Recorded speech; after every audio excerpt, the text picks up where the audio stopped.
prophète a fait des doigts, il a dit Allahumma barik li ummati fi bukuriha. Dans un autre hadith, le prophète sallallahu alayhi wa sallam a fait des doigts. Il a dit oh Allah, yani, fais des bénédictions sur ceux qui font la chose tôt le matin. Vous remarquez que les gens qui se lèvent tôt, masha'Allah, et qui vont faire des choses, ou là, des projets, ou le travail, ou là, ont beaucoup plus de bénédictions d'Allah subhanahu wa ta'ala que ceux qui font cette chose l'après-midi. Non. Si tu veux la bénédiction d'Allah subhanahu wa ta'ala dans une chose, fais-la le matin. Ne la fais pas l'après-midi ou là le soir. Si tu veux apprendre le Coran, essaye d'apprendre le matin. Et tu verras que ce sera plus facile car il y aura la bénédiction d'Allah subhanahu wa ta'ala. Non. Si tu as un projet à faire, fais-le le matin. Et l'après-midi, viens dormir. Mais ne le laisse pas pour l'après-midi si tu veux avoir la bénédiction d'Allah subhanahu wa ta'ala d'après ce hadith du prophète sallallahu alayhi wa sallam où il a demandé à Allah subhanahu wa ta'ala de bénir naam, ceux qui font la chose tôt. Naam. Ensuite le prophète sallallahu alayhi wa sallam a dit dans le hadith 2842. Dans le hadith 2842. Il a dit sallallahu alayhi wa sallam, attendez une seconde, il a dit bawlul ghulandah wa bawlul jariyati yughsal lam yundah wa bawlul jariyati yughsal. Lorsque on a un bébé, on a un enfant et que il est toujours dans la période où il boit le lait. Il boit le lait et il n'a pas encore commencé à manger. Il est toujours dans la période où il boit le lait. Maintenant, si jamais, sur par exemple sa maman, sur les vêtements de sa maman par exemple, ou bien de son père,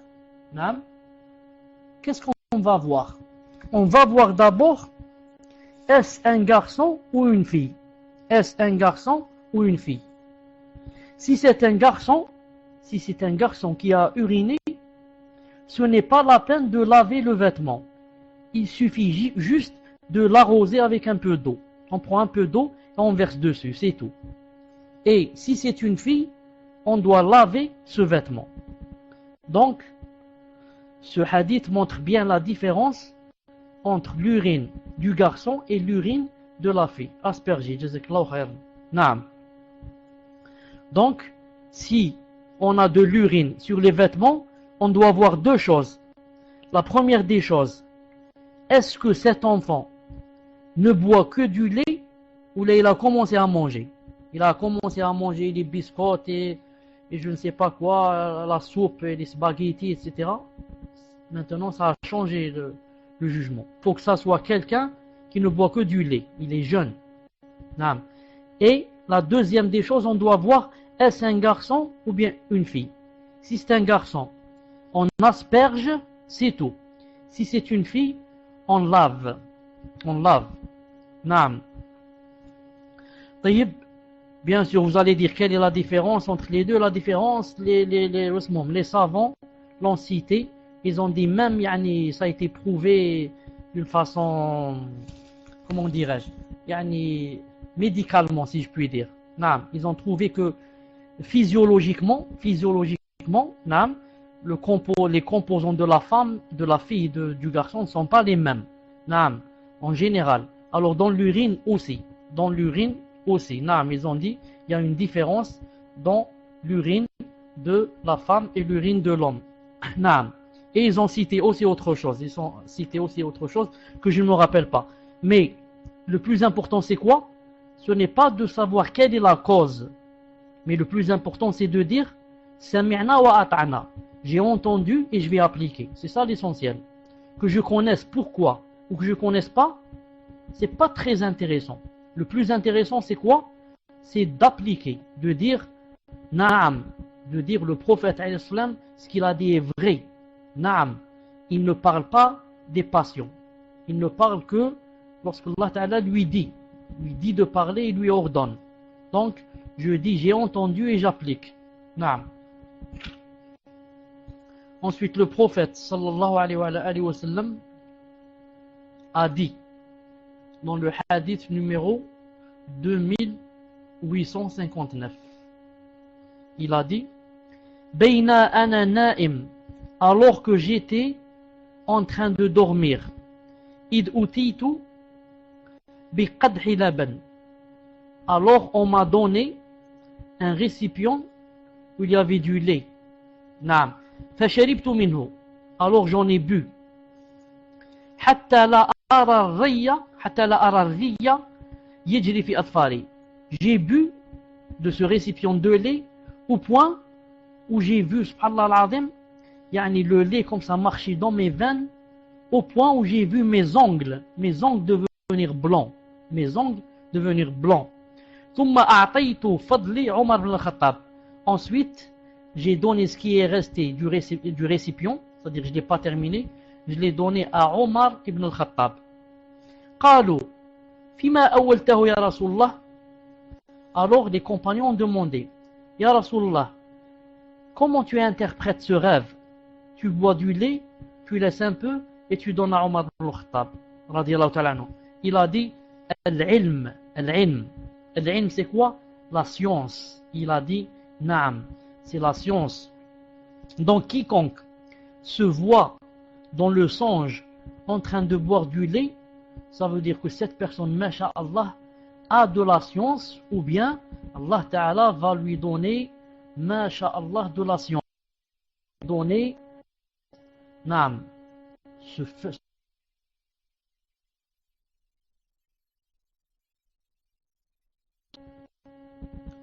Taïb, est-ce que vous êtes avec moi? Taïb, est-ce que ça s'est coupé depuis quand? Est-ce que vous avez entendu le hadith du lait, boire du lait? Est-ce que vous avez entendu ce hadith? Je ne sais pas pourquoi. Quelques secondes, alhamdoulilah. Taïb, donc ça s'est passé maintenant, c'est tout. Naam. Je disais que se voir dans le songe en train de boire du lait, il faut remercier Allah subhanahu wa ta'ala pour ce songe. Car ça veut dire que on va avoir la science. Ensuite, autre chose.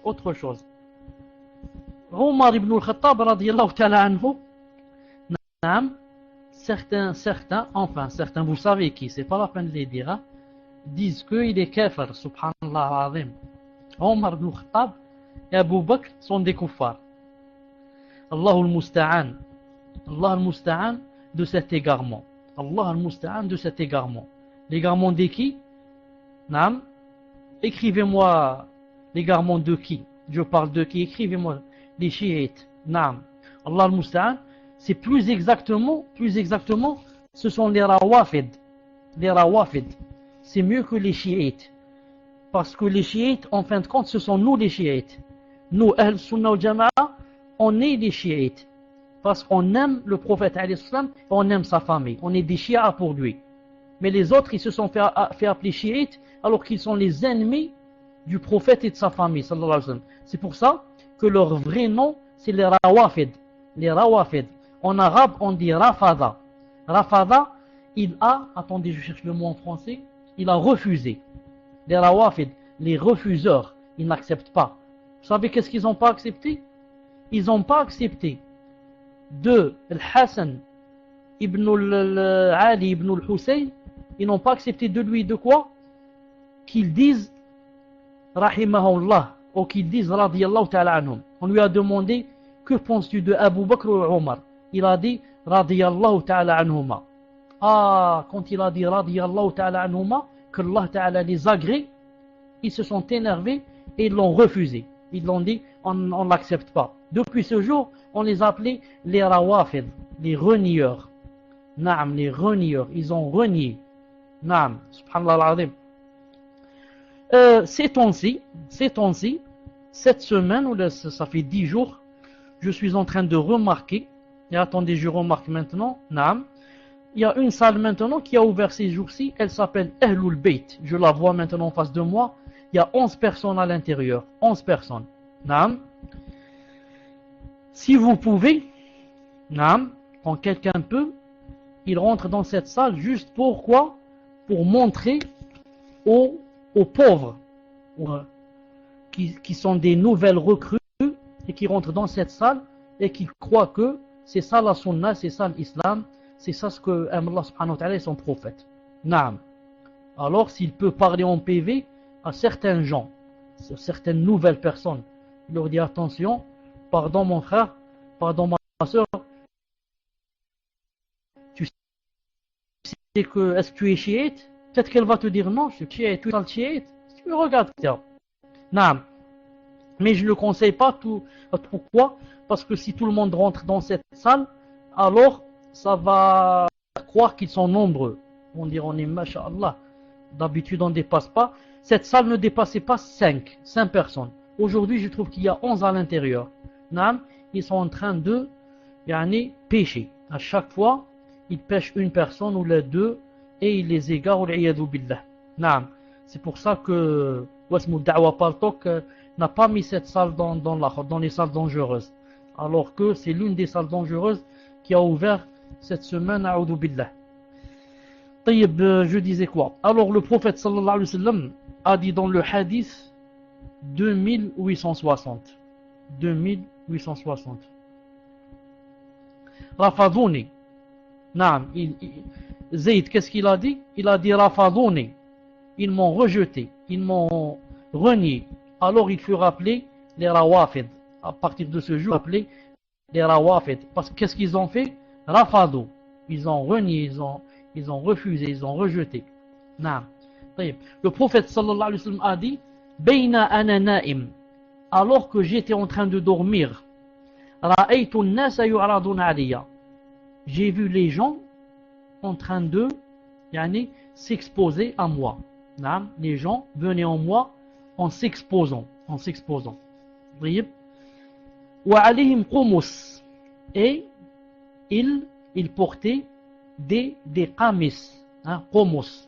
Portaient, comme on dit nous maintenant en français, disons des. Vous savez qu'est-ce que c'est le qamis, hein? Vous savez qu'est-ce que c'est le qamis que met l'homme. Naam. Minha ma yablughu thudi. Naam. Minha ma yablughu thudi. Maintenant, les vêtements que ces gens portaient, certains arrivaient jusqu'au sein.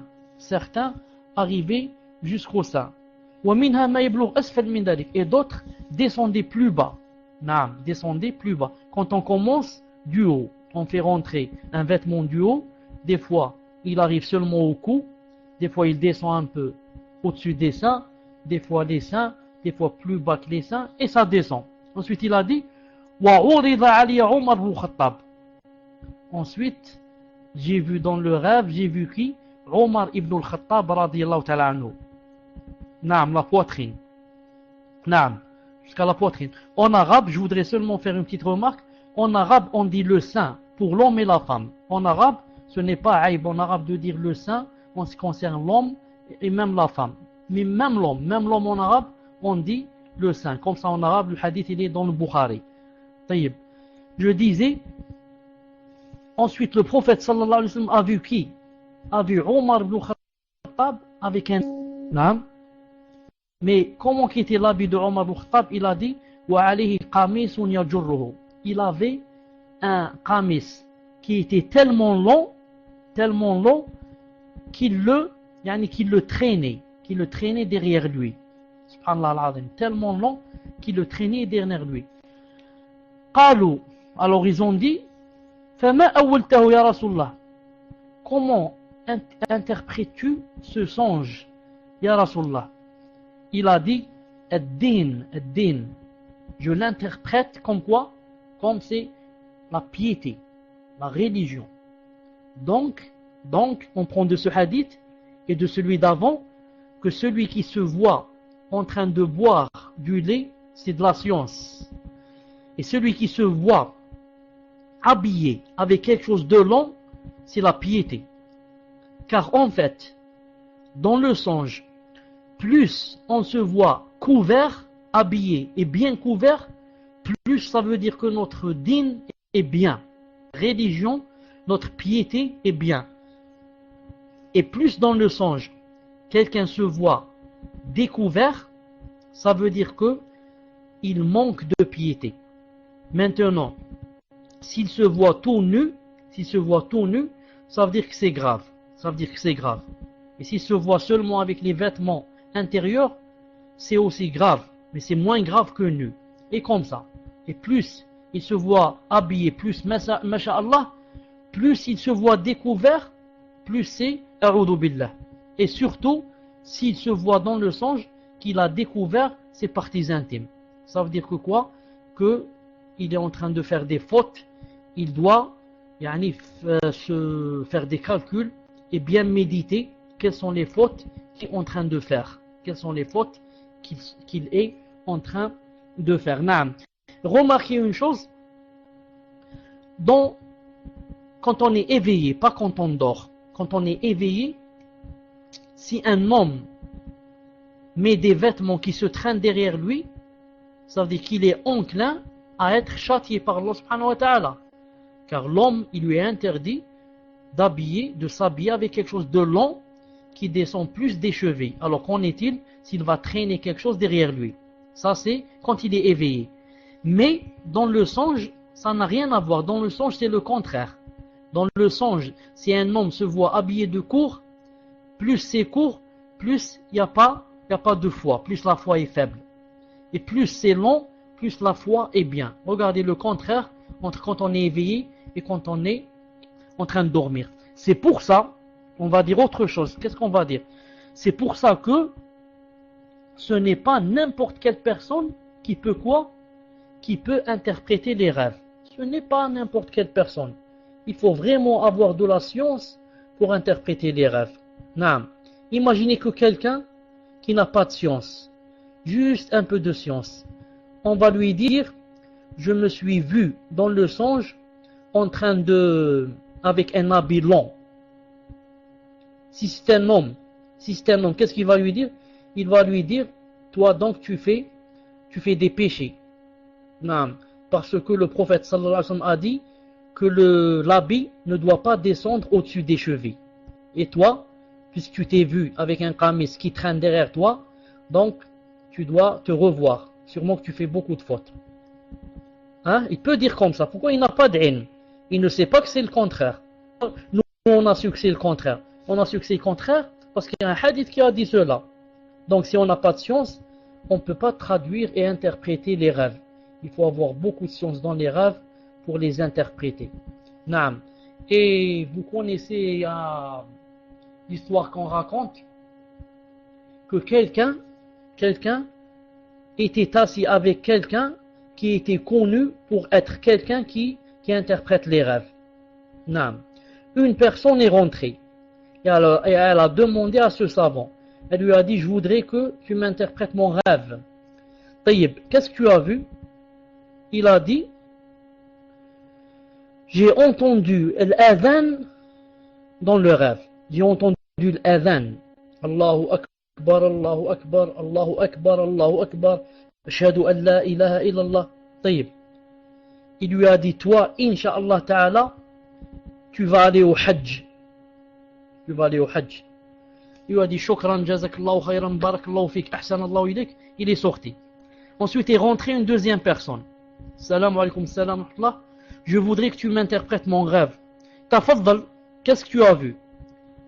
Il lui a dit, dans le songe, j'ai entendu l'adhan.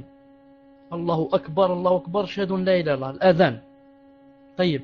Il lui a dit, je te conseille de faire le repentir. Naam, tu es quelqu'un qui fait beaucoup de péchés, je te conseille de faire le repentir. Il lui a dit, jazakallahu khayran, barakallahu fik, il est parti. La personne qui était assise a demandé à ce savant. Elle lui a dit, subhanallah, deux personnes t'ont raconté le même songe. Au premier, tu as dit, tu vas aller au Hajj, masha'Allah. Au deuxième, tu lui as dit de faire le repentir. Comment ça? Il lui a dit, na'am. La première personne, quand elle est rentrée, et je l'ai vu, Allah, avec le qamis, je sentais le musc, masha'Allah, la barbe, le visage illuminé. Je me suis rappelé qu'Allah Ta'ala dit dans le Coran, وأذن في الناس بالحج وأذن في الناس بالحج. Quand Allah Ta'ala a dit Ibrahim et appelle les gens, fais le adhan aux gens pour qu'ils viennent au hajj. Alors j'ai attaché le adhan avec le hajj, car Allah Ta'ala a dit fais le adhan aux gens pour qu'ils viennent au hajj. Mais quand le deuxième est rentré et j'ai vu comment il était habillé et le visage tout noir et l'allure, il avait l'allure d'un criminel. Subhanallah al-Azim, les criminels, dès que tu le vois, tu vois comment son visage noir, etc., noir de plein de péchés. Il a dit, alors quand il m'a dit le adhan, il a vu le adhan, alors je me suis rappelé quand Allah Ta'ala a dit dans le Coran, quand il parlait de sourate Yusuf, وَأَذَّنَ مُؤَذِّنٌ أَيَّتُهَا الْعِيرُ إِنَّكُمْ لَسَارِقُونَ. Allah Ta'ala a dit, et ensuite, quelqu'un a fait le adhan, qu'est-ce qu'il a dit dans le adhan? Attention, il y a ici un voleur. Attention, il y a quelqu'un qui a volé. Il y a quelqu'un de la caravane ici qui a volé. Donc le adhan ici a été attaché en relation avec qui? Avec le vol. Et le premier adhan était en relation avec le hajj. Et ça dépend des personnes. Donc vous voyez comment on interprète les rêves. Ce n'est pas facile pour vraiment avoir de la science pour interpréter les rêves. Et le imam Malik rahimahullah, a entendu quelqu'un en train d'interpréter les rêves. Il lui a dit écoute, tu joues avec le wahy, tu es l'ation. Naam, le songe qui vient d'Allah, c'est une révélation.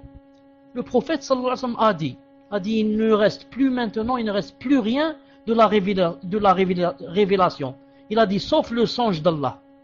Le songe d'Allah, c'est c'est un des rameaux de quoi? De la prophétie. Vous savez, quand Allah Ta'ala choisit quelqu'un pour qu'il fasse de lui un prophète ou un messager, il lui donne des conditions, il va les remplir. Entre autres, il lui donne quoi? Il lui donne entre autres, par exemple, qu'il a toujours le beau songe. Il a toujours le beau songe. Naam, il l'a. Nous, on peut l'avoir, on peut ne pas l'avoir. Mais les messagers, quand ils voient quelque chose dans le songe, elle est toujours vraie. Donc, on ne peut pas jouer avec le beau songe et l'interpréter comme on veut. Mais on doit l'interpréter d'après le Coran et d'après la Sunna. Ce n'est pas, je ne connais rien dans les songes et je vais expliquer aux gens. Je vais leur dire, tu as vu ceci, ça veut dire cela, tu as vu ceci, ça. Comme maintenant, les gens ont fait de cela un gain pour rentrer de l'argent. Ici au Koweït, on a quelqu'un, tu lui téléphones, il est, je ne sais pas combien, 12 heures sur 24 ou les 16 heures disponible. Tu téléphones, il prend. Assalamu alaykum salam rahmatullah. Alors qu'est-ce que tu as vu? Tu dis, hier je me suis vu dans une voiture rouge, on est parti du côté de là-bas. Direct il te donne. Bon, la voiture rouge, ça veut dire c'est le sang qui va couler, puisque tu es parti à gauche c'est Jahannam et à droite c'est le paradis, toi tu es allé à gauche, donc tu vas mourir, tu vas aller à Jahannam, donc je sais pas, il commence à dire n'importe quoi. Naam. Maintenant il y a des gens comme ça, subhanallah al-azim. Il y a d'autres qui viennent à la télévision, il est là, masha'Allah, n'importe quoi. Il a l'interprétation. Tu lui dis j'ai gratté ma main, j'ai gratté ma tête. Il va te dire, ça veut dire ceci. Je me suis mouché, ça veut dire ceci. J'ai craché, ça veut dire cela. Naam. Mon oreille m'a fait mal, ça veut dire cela. Ma dent, ça veut dire cela. Mes yeux, ça veut dire cela. Et comme ça. Naam. Ensuite, toutes les couleurs. Tu étais habillé en quoi? En bleu, ça veut dire ça. En rouge, ça. En noir, ça. En vert, ça. En marron, ça. Ça veut dire ça. Naam. Ils ont tout. Ensuite, tous les animaux, tous les insectes. La fourmi, le papillon, l'abeille, la grenouille. Tout ce que tu lui dis, il va te dire, ça veut dire une chose. Allah al-Musta'an. Juste pour prendre l'argent. Juste pour prendre l'argent des gens ou pour être connu à la télévision. Masha'Allah. Même si je mens, je dis n'importe quoi, l'essentiel, la hawla wa la quwwata illa billah. La hawla wa la quwwata illa billah. Abu Bakr Siddiq radiyallahu ta'ala anhu. Des fois, quand il entendait le prophète sallallahu alayhi wa sallam, il l'entendait interpréter le rêve, il lui disait « Ya Rasulallah, laisse-moi essayer ». Il lui dit « Essaye ». Et il interprète à sa place. Quand il terminait, que lui disait le prophète alayhi wa sallam? Il lui disait « Tu as dit juste d'un côté, et de l'autre, tu as dit faux, tu t'es trompé ». Hada Abu Bakr Siddiq, et il se trompe des fois, il ne sait pas comment interpréter. Il vient celui-là, il interprète tout et il ne se trompe jamais. Allahu Akbar. Allahu Akbar. Naam. Ensuite, je vous ai dit qu'il y avait un livre qui était très connu dans les songes. Il s'appelle L'interprétation des songes de Ibn Sirin. Ibn Sirin. Les ulama ont dit ce n'est pas vrai. Ce n'est pas vrai. Ce livre, ce n'est pas Ibn Sirin qui l'a écrit. Ce sont des gens qui l'ont écrit pour le vendre et faire le compte. C'est tout. Ils l'ont rempli à l'intérieur de mensonges. Ils disent n'importe quoi et ils l'ont appelé Ibn Sirin. Pourquoi? Parce que Ibn Sirin était l'un des grands savants qui savaient interpréter les rêves.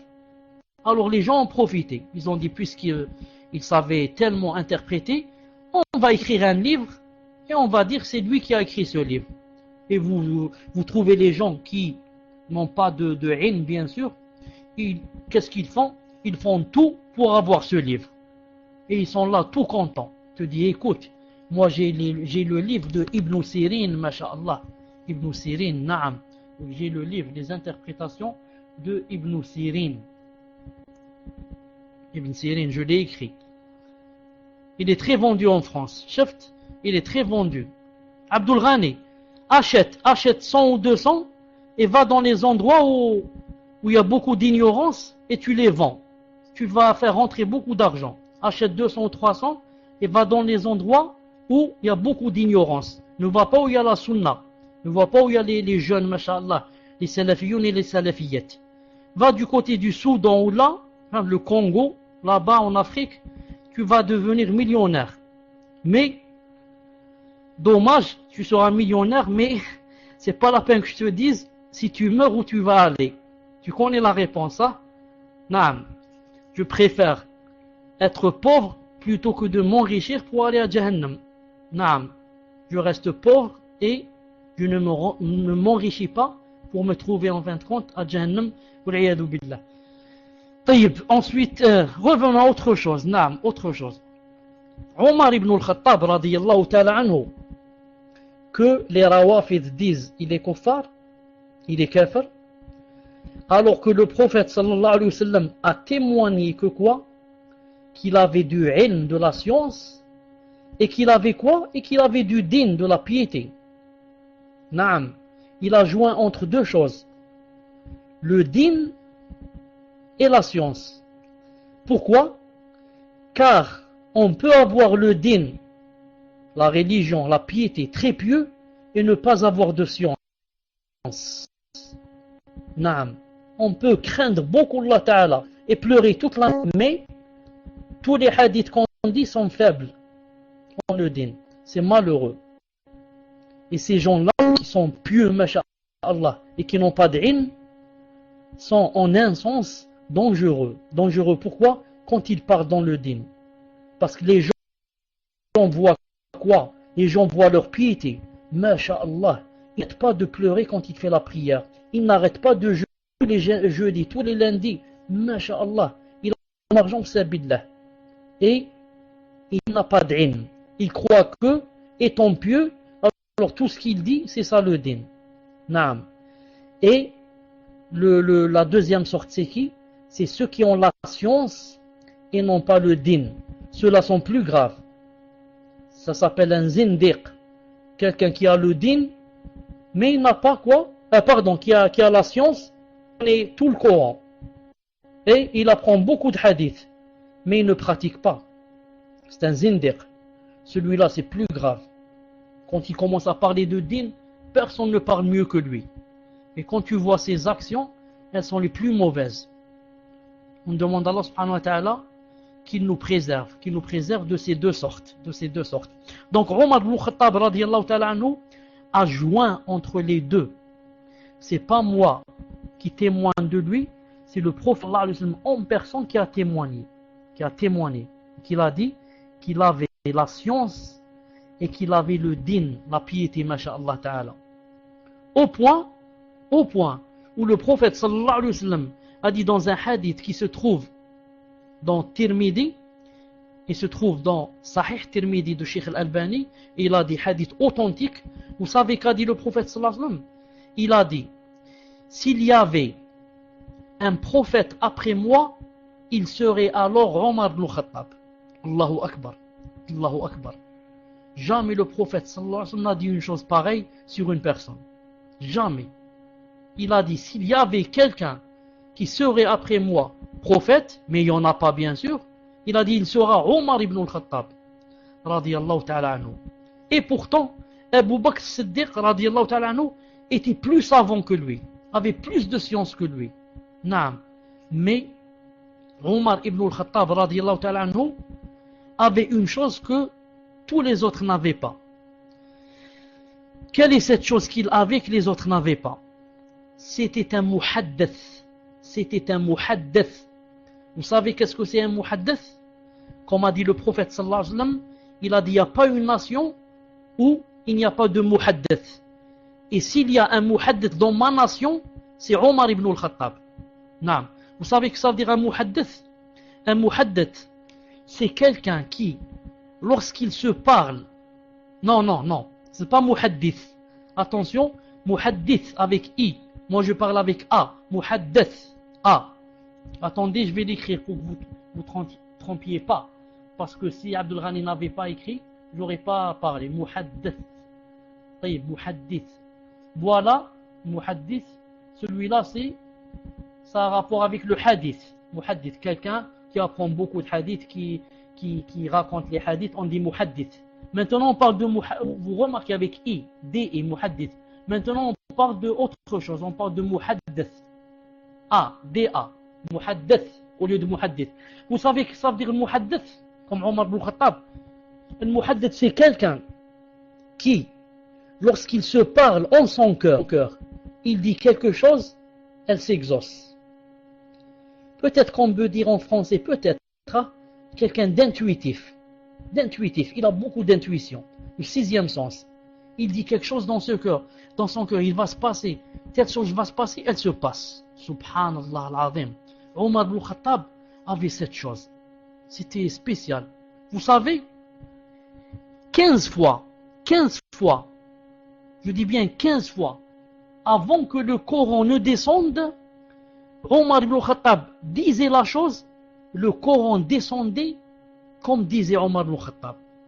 Naam, une très grande inspiration. Très grande inspiration. Ça vient d'où? Il faut vraiment être pieux et vraiment avoir un cœur, yani safi, saint, pur. Et je ne sais pas si on peut arriver à ce statut. Omar ibn Khattab, radiyallahu ta'ala anhu, 15 fois, il dit une chose, le Coran descend d'après la chose qu'il vient de dire. Je donne un exemple, c'est tout,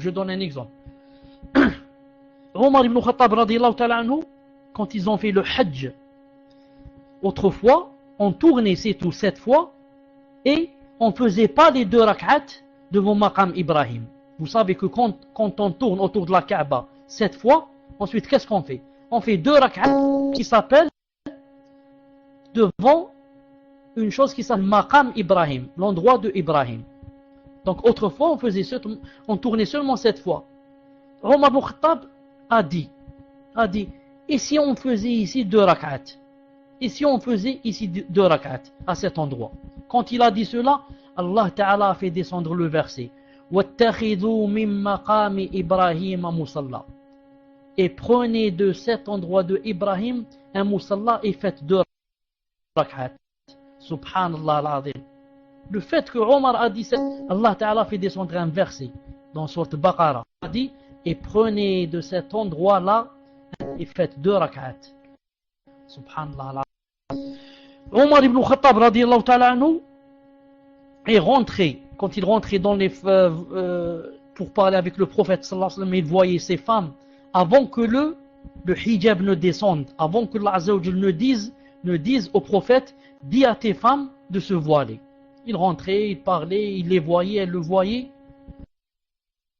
Ensuite, Omar ibn Khattab s'est dit, il a dit, Ya Rasulallah, voiler tes femmes. Et si tu voiles tes femmes, il y a des gens qui rentrent, il y a des gens qui sont bien, pervers qui rentrent. Et ils voient tes femmes. Quand il a dit cela, il a envoyé Jibril au prophète sallallahu alayhi wa sallam, avec un verset où il lui dit, Ya ayyuhan nabiyyu, قل لأزواجك وبناتك ونساء المؤمنين يدنين عليهن من جلابيبهن ذلك أدنى أن يعرفن فلا يؤذين. سبحان الله العظيم. Dès que Omar a suggéré au prophète sallallahu alayhi wa sallam qu'il dise à ses femmes de se voiler, Allah Ta'ala a fait descendre le verset du voile. Le verset du voile. Ô prophète, dis à ta femme et à tes filles et aux musulmans de se voiler. Subhanallah al-Azim. Parce que Omar a dit cette chose. Naam. Une fois,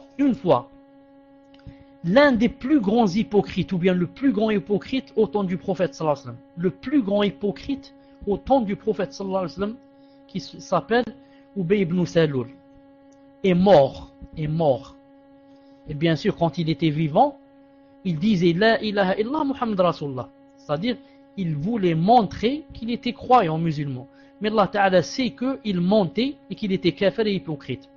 Alors quand il est mort, le prophète sallallahu alayhi wa sallam a voulu faire la salate sur lui. Il a dit, moi, je ne suis pas obligé d'ouvrir les cœurs des gens pour voir s'il était sincère ou pas. Je l'ai entendu plusieurs fois dire La ilaha illallah Muhammad Rasulullah. Je le voyais à la mosquée faire la salate. Pour moi, c'est un musulman. Il allait faire la prière sur lui. Quand il s'est préparé pour faire la prière, Omar ibn Khattab l'a retenu. Lui a dit Ya Rasulullah, innahu munafiq. C'est un hypocrite. Ne fais pas la salate sur lui. Ensuite, le prophète islam l'a repoussé un peu. Il allait dire Allah. Ensuite, Omar ibn Khattab le tire. Lui dit Ya Rasulullah, c'est un hypocrite. Ne fais pas la salate sur lui. Ensuite, le prophète islam le pousse et il dit Allahu Akbar. Et il fait la prière sur lui. Quand il termine la prière, Jibril alayhi salam arrive avec un verset. Qu'a dit Allah Ta'ala dans ce verset? Il lui a dit, en parlant du prophète sallallahu alayhi wa sallam, وَلَا تُصَلِّ عَلَى أَحَدٍ مِّنْهُمْ مَاتَ أَبَدًا. Et ne fais jamais la prière sur quelqu'un d'eux qui meurt. Jamais. وَلَا تَقُمْ عَلَى قَبْرِهِ. Et ne te mets jamais debout devant sa tombe. Naam. وَلَا تَقُمْ عَلَى قَبْرِهِ. Subhanallah al-Azim. En parlant de celui-là, Allah Ta'ala a donné raison à qui? À Omar ibn Khattab. Il lui a dit Naam, ne fais pas la prière sur lui. Ne te mets pas debout devant sa tombe. C'est un hypocrite, c'est un kafir. Subhanallah al-Azim. Donc Omar ibn Khattab avait cette particularité, à part la science et le din, avait la particularité d'être inspiré. Et que quand il disait une chose, Subhanallah al-Azim, cette chose venait comme il avait pensé. C'est très rare de trouver des gens comme ça. Et Omar ibn Khattab radiyallahu ta'ala anhu a fait une chose que jusqu'à présent, de nos jours, les savants eux-mêmes sont restés étonnés. Ils n'ont pas trouvé quelle est la solution de cette énigme. Quelle est la solution? Vous savez qu'a fait Omar ibn Khattab? Une chose, ça rentre aussi avec l'inspiration. Non, mais ça rentre aussi avec ce que je disais, c'était un muhaddith. C'était un muhaddith. Vous savez qu'est-ce qu'il a fait? Une fois, il a envoyé des gens faire une bataille. Supposons que il les a envoyés par exemple à 50 km ou à 100 km ou à 200 loin de Médine, pour faire une bataille, et lui il n'est pas parti. Il était sur le mimbar en train de faire le prêche du vendredi. Suivez bien ce que je vais dire, c'est quelque chose d'étonnant. Il est sur le mimbar en train de faire le prêche. Oh, vous les croyants, il faut craindre Allah subhanahu wa ta'ala, il faut faire la salat, il faut ceci. Il faisait le prêche. Ensuite, il s'arrête du prêche et il dit comme ça, à voix haute, Ya Sari al-Jabal, Ya Sari al-Jabal, Ya Sari al-Jabal. Il commence à crier de voix haute. qu'est-ce qu'il dit? Oh, Sariya, cette personne. Naam, une personne, il dit Al-Jabal, Al-Jabal, Sariya, ou bien c'est le nom d'une personne, ou bien c'est le nom du groupe qui a envoyé. Ça s'appelle Sariya. Naam. Il a dit Al-Jabal, Al-Jabal, mais je crois beaucoup plus c'est une personne. Al-Jabal, c'est-à-dire la montagne, la montagne, la montagne. Subhanallah al-Azim. Et il a continué à faire le prêche. Quand il a terminé le prêche, les gens l'ont entouré pour s'enquérir de qu'est-ce qu'il a dit. On n'a pas compris. Tu étais en train de faire le prêche et voilà, tu t'arrêtes et tu commences à crier Sariya, Sariya, tu nommes quelqu'un, ensuite tu lui dis la montagne, la montagne, la montagne. Qu'est-ce que c'est que ça? On n'a pas compris. Naam. Subhanallah al-Azim. Quand il était sur le mimbar en train de faire le prêche, quelque chose dans son cœur, une chose très forte, un sentiment très fort, lui a fait sentir que les gens qu'il a envoyés dans la bataille, ils étaient dans une situation vraiment difficile où l'ennemi allait sauter sur eux, Alors il a appelé le chef du groupe de Sariya, il lui a dit Sariya, attention, mets-toi contre la montagne, mets ton dos contre la montagne pour que l'ennemi ne te vienne pas de derrière. L'ennemi, ne laisse pas l'ennemi venir de derrière la montagne, attention. Yani, mets ton dos contre la montagne. Subhanallah al-Azim. Quand les compagnons sont revenus de cette bataille, ils sont allés remercier. Omar al-Khattab lui a dit à Sariya, Wallahi, si ce n'était pas toi qui nous avais dit, car on t'avait entendu parler, Naam, de l'abti, on a entendu ta voix quand tu nous disais, attention, mettez-vous contre la montagne. Wallah, si on n'avait pas entendu ta voix, ce jour-là, on aurait tous péri. Subhanallah al-Azim. Dites-moi, maintenant je vous parle à vous qui êtes en train de m'entendre. Comment vous expliquez ça? Comment vous expliquez ça? Maintenant, on appelle ça à peu près, attendez si je n'oublie pas, comment ça s'appelle ça? J'allais dire magnétisme, c'est pas magnétisme. Ça a un nom, je l'ai oublié, ça a un nom, quelque chose qui se termine par fili comme ça. Télépathie, naam, télépathie, subhanallah al-Azim. C'est ce que je cherchais. Subhanallah al-Azim, télépathie. On parle avec quelqu'un qui est de loin, il nous entend. Al-Azim. Qu'est-ce qu'il avait Omar radiallahu ta'ala dans son cœur? Comment une phrase, comment un son peut arriver à des centaines de kilomètres et les gens l'entendent.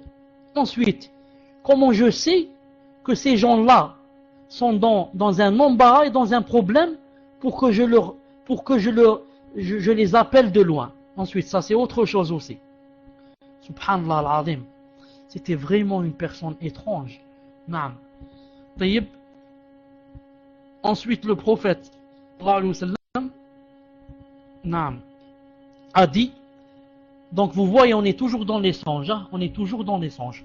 Le prophète sallallahu alayhi wa sallam a dit, Bayna ana na'im, alors que j'étais en train de dormir, dans un autre songe, alors que j'étais en train de dormir, Ra'aytu fi yadi siwarayn min dhahab, j'ai vu dans mes mains deux bracelets en or. Deux bracelets en or. فأهمني شأنهما. Alors, ça m'a travaillé un peu. Qu'est-ce que ça veut dire ça? Ces deux bracelets en or qui sont dans mes mains. فأوحى إلي فأوحي المنام. Alors Allah Ta'ala m'a révélé dans le songe. Il m'a révélé pour m'expliquer. Qu'est-ce qu'il m'a dit? Allah Ta'ala m'a dit Anfirhuma, souffle sur ces deux bracelets. Fanafartuhuma fatara, j'ai soufflé sur les deux bracelets, ils se sont envolés. Subhanallah al-Azim, ils se sont envolés. Alors, on lui a dit bien sûr, comment tu interprètes ce rêve? Comment tu interprètes ce songe? Tu te vois avec deux bracelets d'or, tu souffles sur les bracelets, ils s'envolent. Naam. Si c'était d'après vous, et je vous aurais posé cette question, quelqu'un, la voisine, le voisin, vous aurait posé cette question. j'ai vu 2 bracelets d'or dans ma main. Naam. Ensuite, j'ai soufflé sur eux, ils se sont envolés. Comment vous les aurez interprétés? Taïb. Abdul Ghani, dis-moi comment tu interprètes cette chose. Et Ishaq, dis-moi comment tu interprètes ce rêve. Naam, j'ai soufflé sur 2 bracelets en or, ils se sont envolés. Taïb, Abdul Ghani n'est pas avec nous. Je vois que il n'est pas avec nous dans la salle. Naam. Taïb.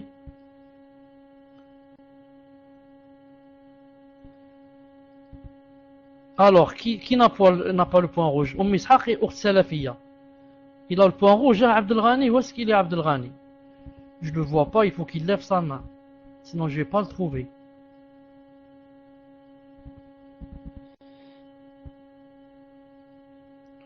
Taïb. Abdul Ghani, je t'ai enlevé le point rouge. Je t'ai enlevé, Inch'Allah Ta'ala, le point rouge. C'est quoi l'interprétation de ce rêve? C'est quoi l'interprétation de ce rêve?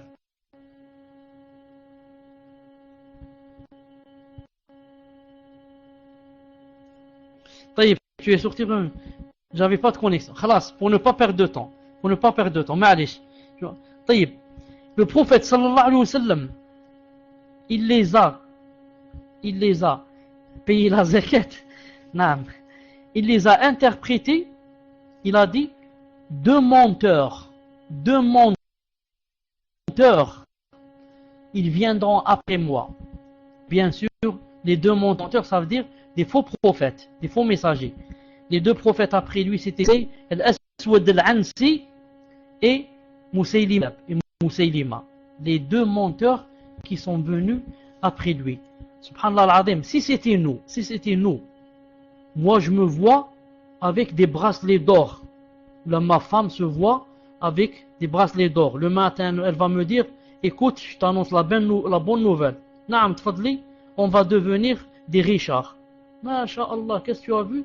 Je me suis vu avec des bracelets en or. Masha'Allah, on va devenir de grands richards. Masha'Allah. Alors que, naam, si vous remarquiez, subhanallah al-azim, le mot dhahab, naam, dhahab,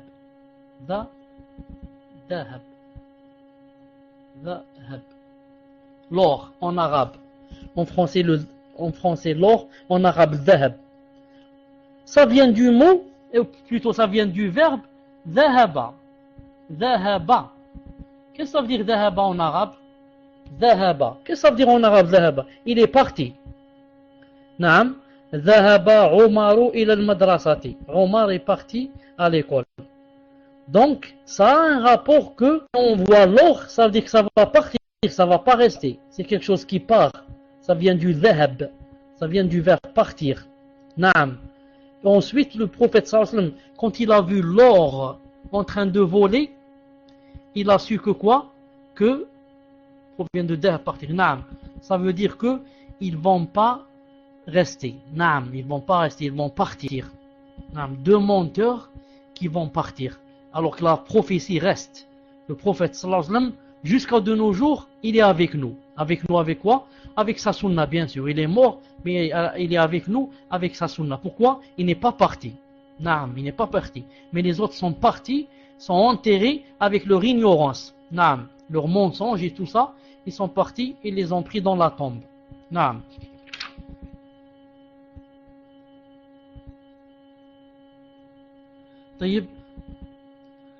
Ensuite, le prophète sallallahu alayhi wa sallam a dit dans le hadith 2863. Il a dit Bayna Ayyubu yakhtasilu uryanan. Alors que notre prophète Ayyub alayhi salam, naam, est-ce que quelqu'un de vous sait comment on dit Ayyub en français? Je sais que Yaqub c'est Jacob, mais Ayyub je ne sais pas comment on l'appelle en français, hein? Ayyub, donc il change pas, c'est Ayyub. Naam. Il a dit pendant que Ayyub alayhi salam était en train de se laver nu. Il était nu en train de se laver. Bien sûr, quand il se lavait nu, ce n'était pas devant les gens. Naam, il se lavait seul parce qu'il était pudique. Il était pudique. Job, naam, il était pudique alors que les Juifs se lavaient devant tout le monde nu. Alors il a dit, pendant que Yaqub alayhi salam était en train de se laver, kharra ali jaradun min dahab. Alors d'or, des sauterelles en or ont commencé à tomber du ciel, des sauterelles en or.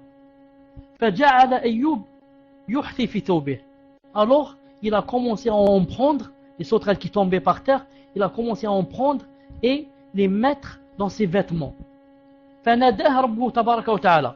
Alors Allah subhanahu wa ta'ala l'a appelé et lui a dit, Ya Ayyub, alam akun ugniyaka amma tara?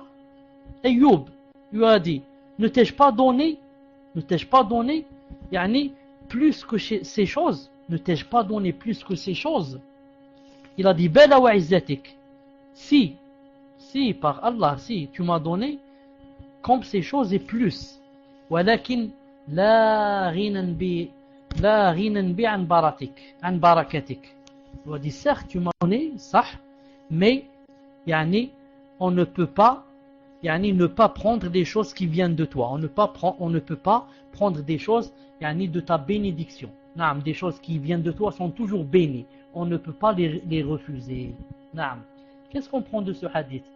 On prend de ce hadith que il est permis à l'homme et à la femme, bien sûr, quand ils sont seuls, je parle de ceux qui sont mariés, de se laver nus. Le prophète alayhi salam le faisait plusieurs fois avec ses épouses. Naam. Il est permis aussi à la personne qui est seule, la femme qui est seule ou l'homme qui est seul dans la salle de bain, parce que certaines personnes croient que ça ne se fait pas. Disent ça ne se fait pas. Non, ça se fait et ce n'est pas aïb. Le aïb c'est de ça aux gens. Mais quand je suis seul, ce n'est pas aïb, car j'ai besoin de laver tout en moi, toutes mes parties, tout mon corps. Non. Autre chose, Ayyub alayhi salam est resté malade combien d'années? Le plus juste, c'est qu'il est resté malade 13 ans. Naam, il est resté malade 13 ans. Allahu Akbar. 13 ans, passion. Tout le monde s'est enfui de lui. Tous ses amis, tous ses voisins, toute sa famille, sauf sa femme. Naam. Sauf son épouse est restée avec lui. Sauf son épouse. Il est devenu non seulement très malade, mais encore très pauvre. Naam. Quand on est malade, on est alité, on ne peut pas sortir, etc. Qu'est-ce qui va, si on a on est riche, on a du commerce, qui va s'en occuper? Personne. Donc il est devenu le plus pauvre du monde. Naam. Et le plus malade. Seulement, j'attire l'attention ici sur une chose très importante, c'est beaucoup de gens disent, avec ignorance bien sûr, que sa maladie, c'était des vers de terre, ce qu'on appelle les vers, qui sont sortis de tout son corps, au point où les gens s'enfuyaient de lui. À cela, je dis, craignez Allah Ta'ala et ne dites pas ce que vous ne savez pas. Ne parlez pas avec ignorance. Attention, vous dites quelque chose de grave sur un prophète. Ce n'est pas une personne simple. C'est un prophète et un messager. Vous dites sur lui des choses graves et vous parlez avec ignorance. Où as-tu trouvé cette chose? Est-ce qu'elle se trouve dans le Coran, ce que tu es en train de dire, ou bien ça se trouve dans un hadith sahih? Naam, ça se trouve pas. Car le fait de dire comme ça, naam, cela veut dire donc que les gens, naam, donc le fuient à cause des vers qu'il a, etc. Non, quand quelqu'un a des vers et qu'il est sale à ce point, personne ne reste avec lui. Comment donc il va, c'est un messager, comment qu'il va parler aux gens du din, etc. si personne ne peut l'approcher parce qu'il est tellement des vers, etc. Tout cela n'est pas vrai. Ça s'appelle Israéliyet. C'est venu des Juifs qui sont rentrés dans l'islam, etc., ils ont ramené avec eux des choses qui ne sont pas vraies, comme cette chose. Mais le plus juste, c'est qu'il a été malade, tombé malade d'une maladie que seul Allah sait. Seul Allah sait quelle était cette maladie. Naam. طيب, déjà, Allah Ta'ala, lorsqu'il veut envoyer un messager, il l'envoie dans la plus belle image, avec le plus beau caractère et la plus belle image, pour que les gens, quand ils le voient, ils penchent vers lui, ils le respectent, etc. Maintenant, s'il y a un messager qui est très sale et qui a des vers et qui a ça c'est pas un messager. Ça, c'est pas un messager. Les gens fuient de lui. Vous voyez pas le prophète sallallahu alayhi wa sallam, combien il était beau? Est-ce que vous connaissez quelqu'un qui était plus beau que le prophète sallallahu alayhi wa sallam quand il vivait? Il n'y avait pas. Naam. Autre chose, dans ce hadith, qu'est-ce qu'il y a? Il y a que Allah Ta'ala lui a fait descendre du ciel des sauterelles en or. Masha'Allah, Masha'Allah. Regardez, des sauterelles en or. Imagine devant toi une sauterelle, la sauterelle qui est verte. Naam. Imagine maintenant, elle est en or, Masha'Allah, et en train de voler, briller comme ça avec le soleil, en or. Comment elle doit être? Ça, il les a envoyés sur terre. Naam, sur terre. Alors, qu'est-ce qu'il doit y avoir dans le paradis? Qu'est-ce qu'il doit y avoir dans le paradis? Et comment doivent être, donc, les animaux et les insectes, etc. du paradis, subhanallah al-azim. Comment ils doivent être? Naam. Des sauterelles en or. Ça. Autre chose. Regardez Ibrahim alayhi salam. Il est tombé malade 13 ans. Et il était là, masha'Allah, patient, endurant. Il sait que cette chose est venue d'Allah subhanahu wa ta'ala. Et que quand Allah ta'ala veut la lever, il la lève.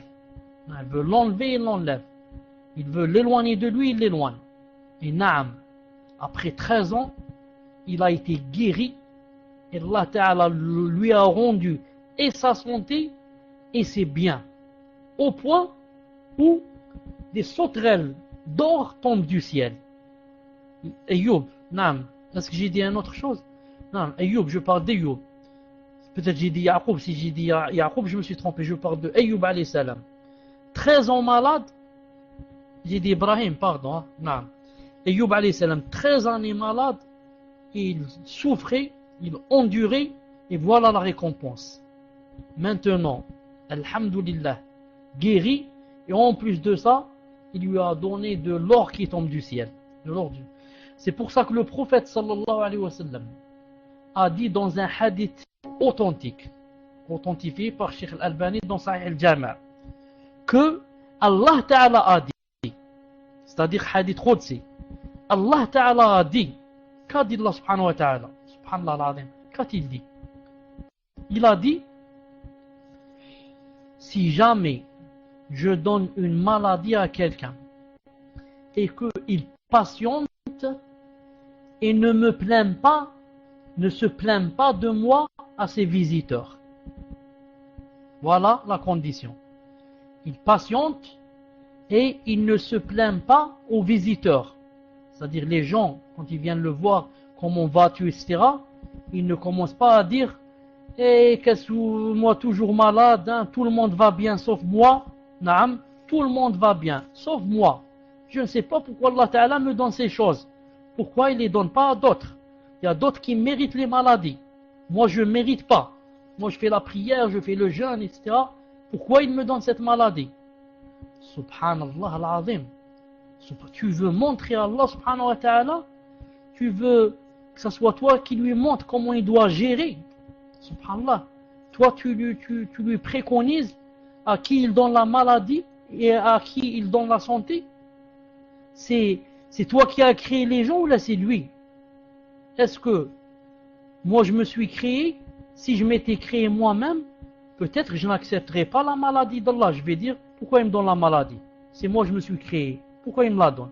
Et maintenant toi, c'est Allah Ta'ala qui t'a créé. Donc tu es son serviteur. Serviteur, il fait de toi ce qu'il veut sans être questionné. Sans être questionné. il fait ce qu'il veut. Naam, quand quelqu'un il a une bonne dans la maison et sa maîtresse lui dit va laver la vaisselle ou bien va faire cette chose, est-ce que la bonne a le droit de dire pourquoi on lave la vaisselle aujourd'hui? Pourquoi on ne laisse pas demain on lave la vaisselle? Pourquoi je lave les murs aujourd'hui? Aujourd'hui on lave pas les murs, on lave la voiture, pas les murs. Est-ce qu'elle a le droit? Elle ne doit pas le dire. Elle n'a pas le droit, sinon elle n'est plus la servante et l'autre n'est plus la maîtresse. Naam. Donc, Allah Ta'ala a dit, si je donne une maladie à quelqu'un et qu'il ne me plaint pas aux gens qui viennent le visiter, alors il a dit, je lui changerai un sang mieux que le sang qu'il a et une chair mieux que la chair qu'il a. Et je le libérerai de mon emprisonnement. Car quand il est malade, il est emprisonné par la maladie. Il a dit, je lui ferai changer de sang, changer de chair, si on appelle ça la chair, l'ahm, et je le ferai sortir de la prison de sa maladie. Ça veut dire, je le guérirai. Naam, je le guérirai. Taïb, j'ajoute, Inch'Allah Ta'ala, 10 minutes et j'arrête.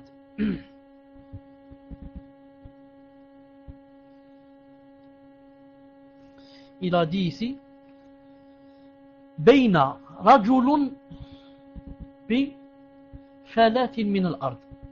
Alors qu'il y avait un homme qui marchait dans le désert. Ça c'est le prophète sallallahu alayhi wa sallam qui est en train de nous raconter ces choses. Ces choses-là on ne peut pas les connaître s'il n'y avait pas le prophète sallallahu alayhi wa sallam. Ce sont des choses qu'on ne peut pas deviner. Des histoires pareilles. Il a dit pendant qu'un homme marchait dans le désert. Qu'est-ce qui s'est passé? Il a dit فسمع صوتا في سحابة يقول اسقي حديقة فلان. Cet homme, pendant qu'il marchait dans le désert, il y avait au-dessus de lui un nuage. Un nuage. Naam. Il a dit, il a entendu un son, ou disons une voix sur le nuage qui disait, une voix qui venait du nuage, une voix qui disait Isqi hadiqata fulan. Subhanallah al-azim. Pour que vous compreniez bien, un homme marchait dans le désert, un nuage sur lui. Il entend une voix qui dit au nuage. Que dit la voix au nuage? La voix dit au nuage Isqi, va arroser le jardin de X, en citant X. Par exemple, va arroser le jardin de Abdul Ghani 12. Va arroser le jardin de Abdul Ghani. Subhanallah al-azim. Il a dit فَتَنَحَّى ذَلِكَ السَّحَابِ.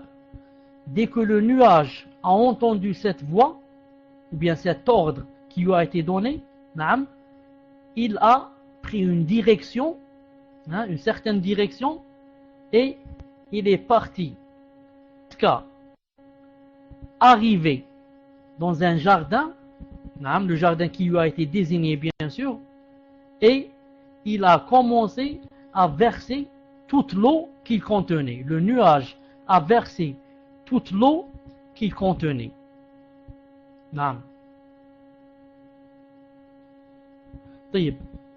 Il a dit, alors quand l'eau a commencé à couler, cet homme,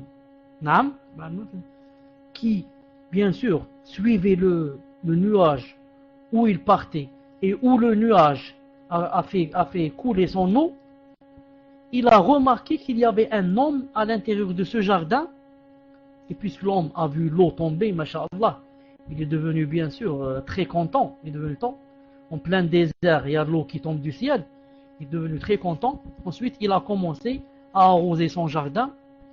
Alors l'homme qui marchait dans le désert est rentré dans le jardin et lui a dit Ya Abdallah, masmouk, s'il te plaît, ô serviteur d'Allah, quel est ton nom? Je voudrais savoir quel est ton nom. Faqala Fulan, il a dit Fulan للاسم الذي سمع من في السحابة. Il a dit, je m'appelle X, exactement comme le nom qu'il a entendu au nuage.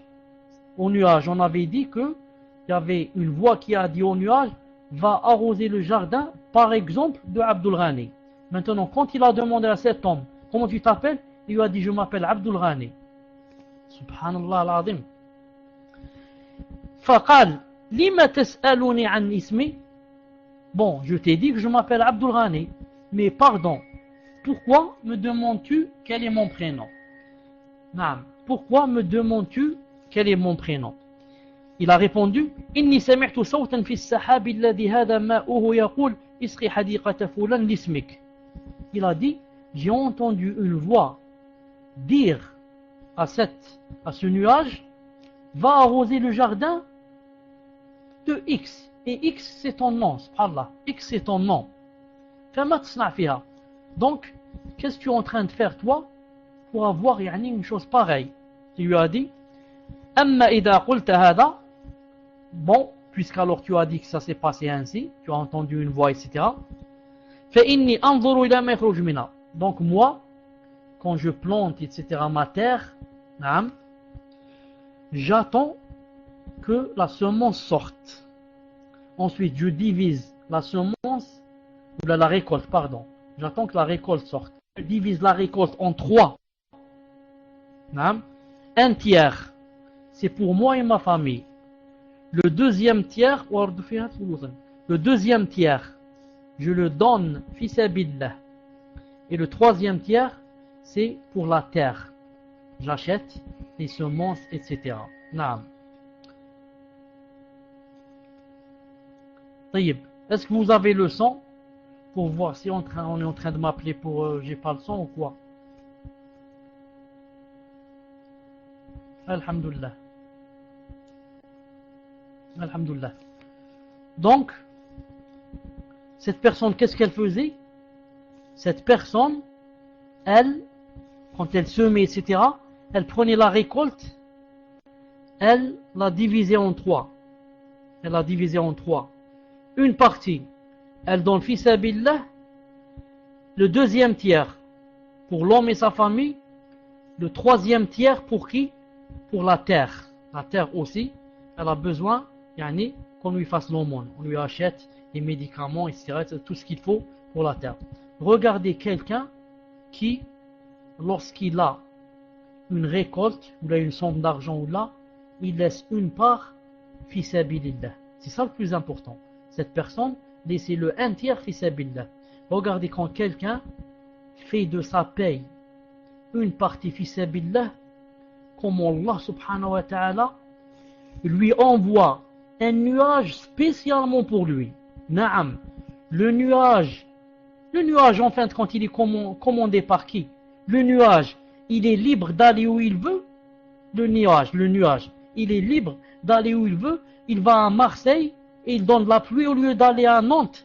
Il est fou le nuage, il fait ce qu'il veut.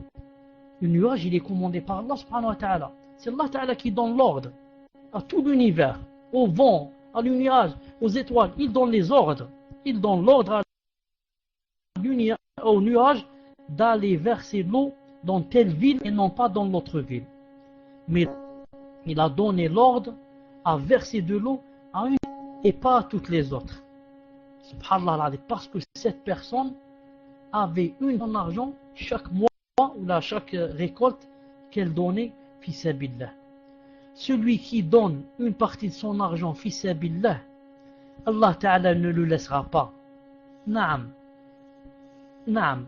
Il ne donnera pas Allah Ta'ala aux autres, il donnera à cette personne quand elle est dans le besoin.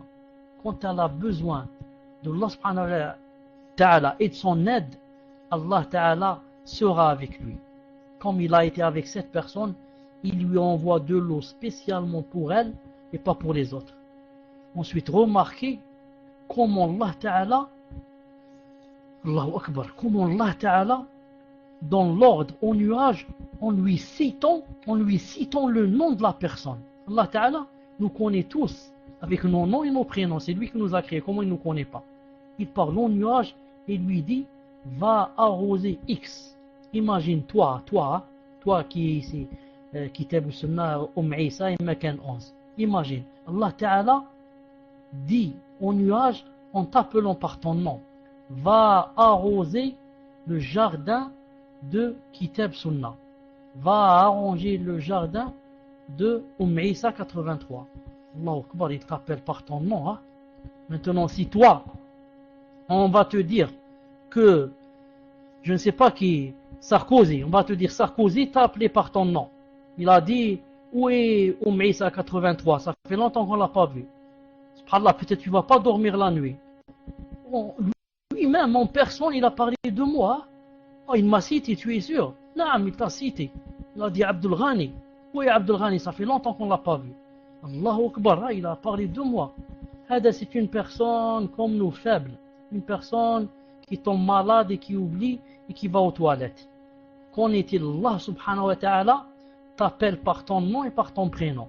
Et il dit, va arroser X. Naam, naam. Il est chez moi midi. Midi. Naam, il n'est pas midi, il est minuit. Il est minuit 30. Naam. Inch'Allah ta'ala, on se rencontre dans 10 minutes bi'idhnillahi ta'ala. Le temps que je vois quelle est cette personne qui est en train de m'appeler, je crois qu'on m'appelle du bled. Naam. Donc, Inch'Allah ta'ala, on se rencontre dans 10 minutes, Inch'Allah ta'ala. Naam, la fatigue commence. Est-ce que Coran Sunna, tu as le Coran. Coran et Sunna, tu t'appelles pas Coran et Sunna pour rien. Alors, mets le Coran. Inch'Allah ta'ala.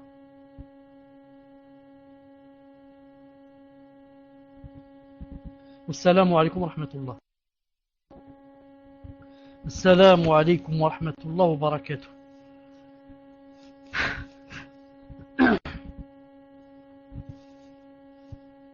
Naam. Fais sorte, alhamdulillah. Alhamdulillah. Abdul Ghani, est-ce que tu as le micro? Naam. Pour nous lire, ou là je vais chercher le frère qui nous lit avec d'habitude.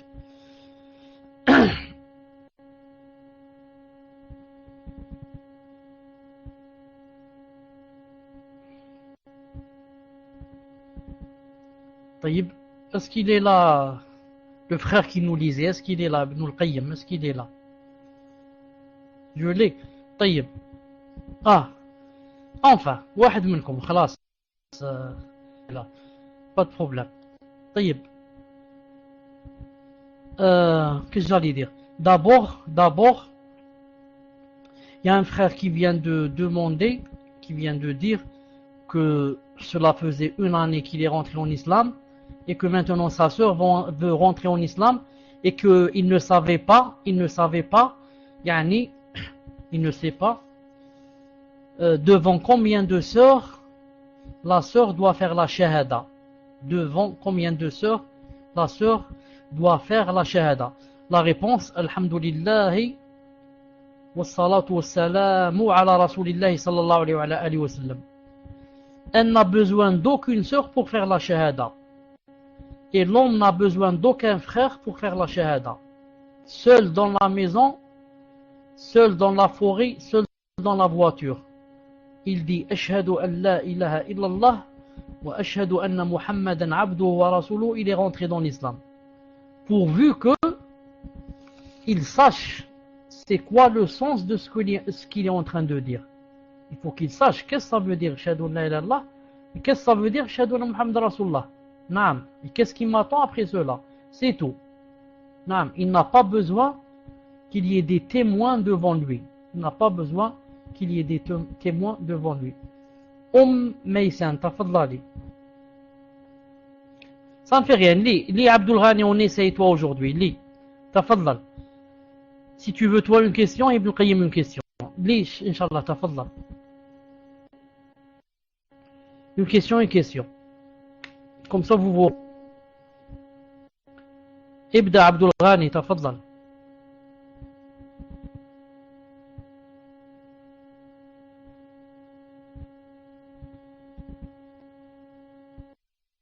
Celui-là où il y a une figurine, les anges ne rentrent pas. J'ai acheté une peluche pour mon nouveau-né et j'ai retiré les yeux et la bouche sur le visage de la peluche. Cela suffit-il?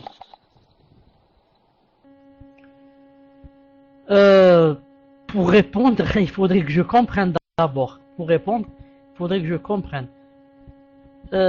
J'ai lu là où il y a une figurine. Je ne sais pas ce que ça veut dire une figurine. Une figurine. Naam. Je pense que c'est une image. Wallahu a'lam. Ce mot me dit quelque chose, mais je l'ai oublié. Ça fait longtemps. Une image, genre de statue. Le visage de la peluche. Naam. Ça vient de figure, ça. Visage, ça vient de figure. Taïb, j'ai lu là, il y a une figure liaison, je ne rentre pas.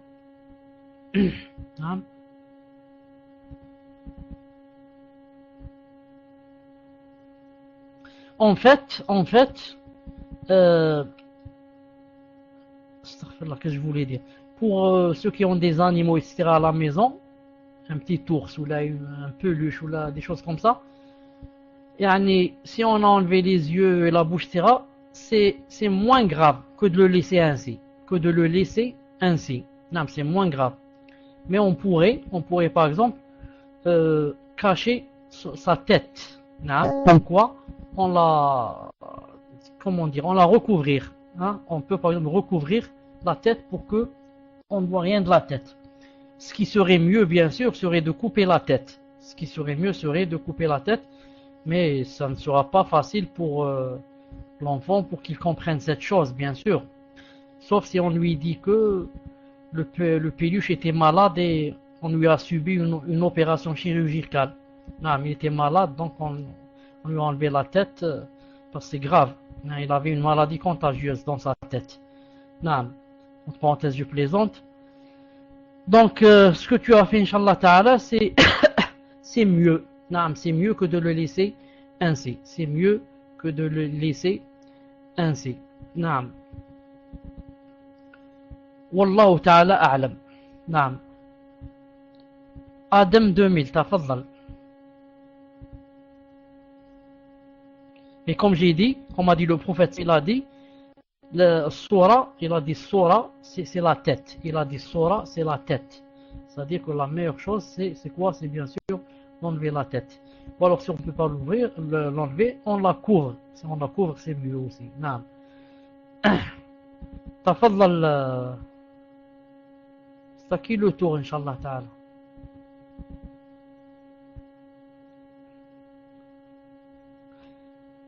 فيك بارك الله. Adam 2000, تفضل. Ya Adam, est-ce que tu es là? Adam, on attend ta question. Ya Adam, est-ce que tu es là?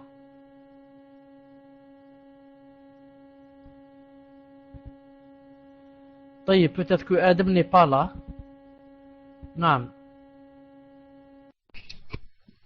Salam alaikum, Cheikh. Ahyakallah. Pour le mauvais rêve, tu as bien fait de préciser qu'il fallait cracher sans émettre de salive.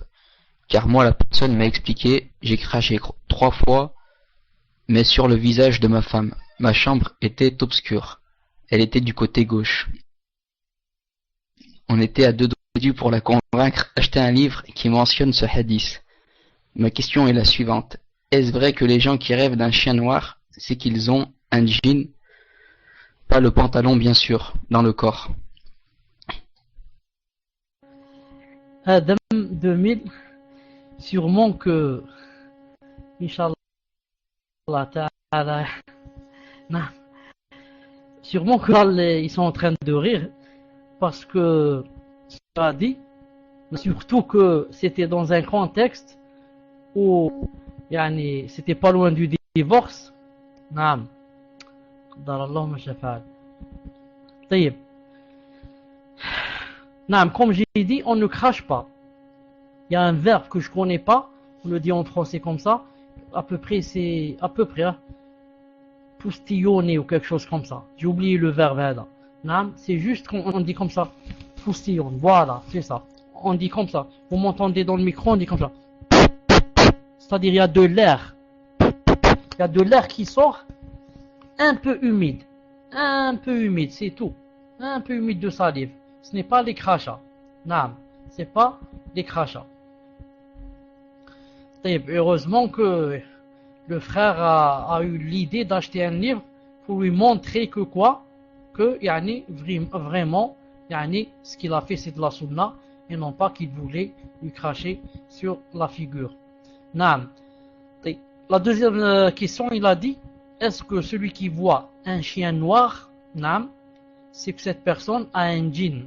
Un djinn, il a dit, ce n'est pas le blue djinn, le djinn qui rentre dans les personnes. Naam. La réponse, le chien noir dans le rêve, c'est le djinn. Surtout, ceux et celles qui voient beaucoup les chiens. Naam. Voir beaucoup les chiens et les serpents dans les rêves, ce sont les signes du djinn et ça rentre aussi des fois dans la sorcellerie. Naam. Quand une personne est obsédée au point de voir presque chaque semaine, presque tous les 10 jours, le chien dans le rêve, ça veut dire quoi? Ça veut dire que elle doit faire la ruqya bi'idnillahi subhanahu wa ta'ala. Elle doit faire la ruqya bi'idnillahi subhanahu wa ta'ala.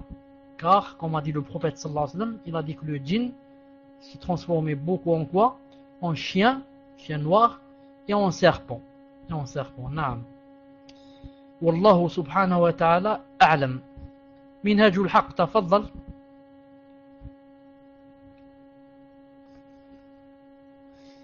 Minhajul haqq, tafaddal. Je me suis trompé, je t'ai fait descendre. Tafaddal, tu n'as pas le point rouge.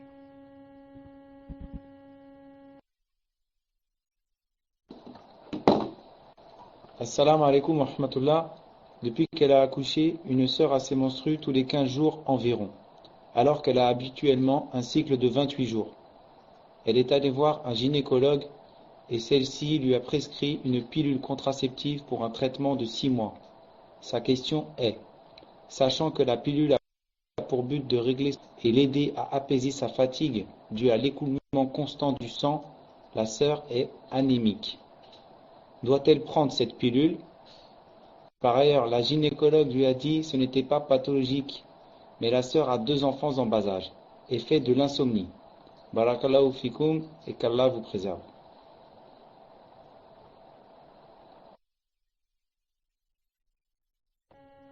Je n'ai pas compris qu'est-ce que ça veut dire que la gynécologue lui a dit que ce n'était pas pathologique. J'ai pas compris qu'est-ce que ça veut dire que ce n'est pas pathologique. J'attends Inch'Allah Ta'ala la réponse. Ce n'est pas dû à une maladie.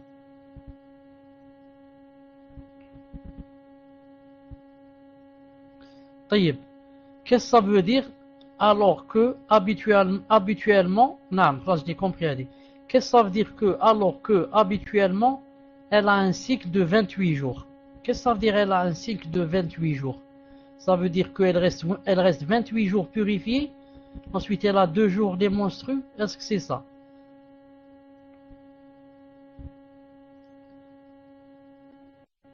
Qu'est-ce que ça veut dire elle a un cycle de 28 jours?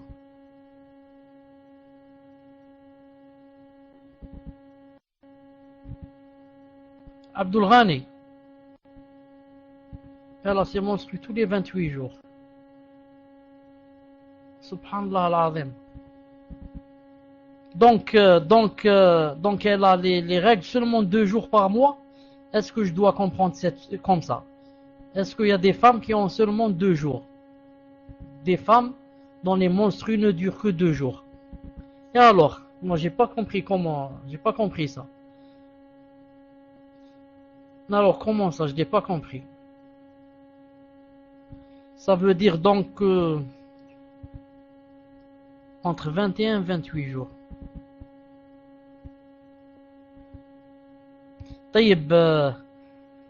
Minhajul haqq, tous les 28 jours elle a ses menstrues, ça. Ensuite quand elle a les menstrues, elle reste 4, 5, 6 jours, ça. Est-ce que c'est comme ça? Elle reste normalement 4, 5, 6 jours. Est-ce que c'est comme ça? المهم qu'elle reste 28 jours pour qu'elle lui vienne. Est-ce que c'est comme ça, Minhajul Haq?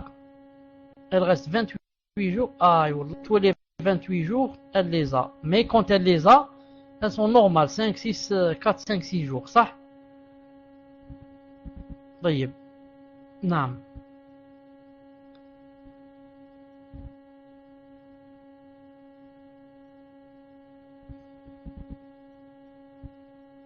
Elle veut savoir combien de temps les menstrues. Là, depuis qu'elle a accouché.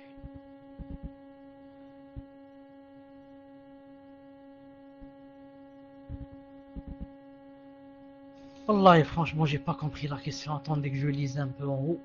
Non, attendez que je lise un peu. Elle a ses menstrues tous les 15 jours. Alors que, habituellement, elle les a tous les 28 jours. Et non, où est le problème? Où est le problème? Elle les a tous les 15 jours. Elle les a 2 fois par mois. Où est le problème? Je vois pas où est le problème. Khlas, maintenant, elle s'est déréglée, elle les a tous les 15 jours. En bas. Où est le problème puisqu'elle les a tous les 15 jours? Dis-moi, Minajul Haq, où est le problème? Khlas, maintenant, elle a changé de cycle.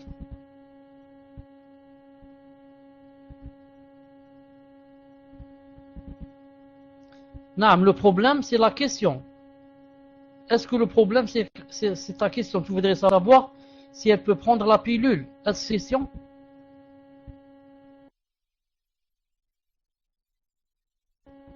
Salam alaikum wa rahmatullah. Naam, j'étais déconnecté. Minhajul Haq, es-tu là? Es-tu là? Minhajul Haq, es-tu là?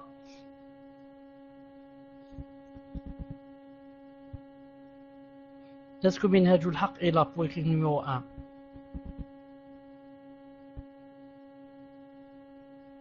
Naam, Minhajul Haq, donc, si j'ai bien compris, cette sœur va prendre la pilule pour se régler. Elle est déréglée. Naam. Si c'est seulement ça ta question, naam, si la pilule a été donnée par un médecin et ce n'est pas elle qui l'a choisi de sa tête, un médecin qui sait, car les pilules, il y a plusieurs sortes.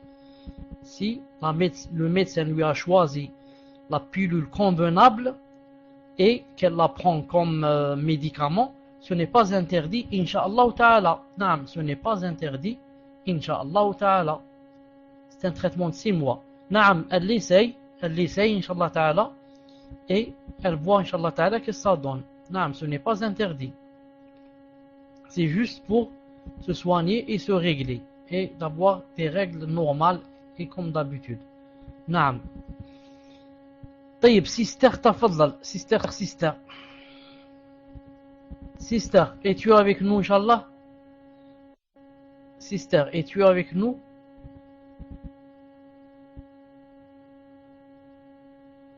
طيب, تفضلي alors. J'ai posé la question. Non, la question est seulement chez toi. Yani, elle s'est affichée chez toi. Non, elle s'est pas affichée chez nous. Parce qu'elle est longue. Ta question est longue. Il ne faut pas qu'elle dépasse 5 lignes.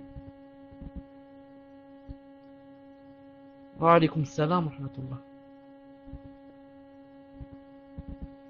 Naam, pour le frère auquel qui m'a envoyé la photo, en ce qui concerne la mosquée, j'ai demandé, enfin, comment dirais-je, j'ai voulu contacter les hommes de science, mais j'ai pas pu. Naam, cette semaine, j'ai pas pu. Peut-être par occupation pas de ma part, de leur part. J'ai pas pu. Mais d'ici, Inch'Allah Ta'ala, demain après-demain, j'aurai la réponse. Non, d'ici demain après-demain, j'aurai la réponse. J'ai essayé avec le téléphone, mais je n'ai pas pu. Non. Taïb, lisez la question, Inch'Allah. Est-ce que c'est légiféré de le et à quel moment se fait-il? Avant ou après le recours?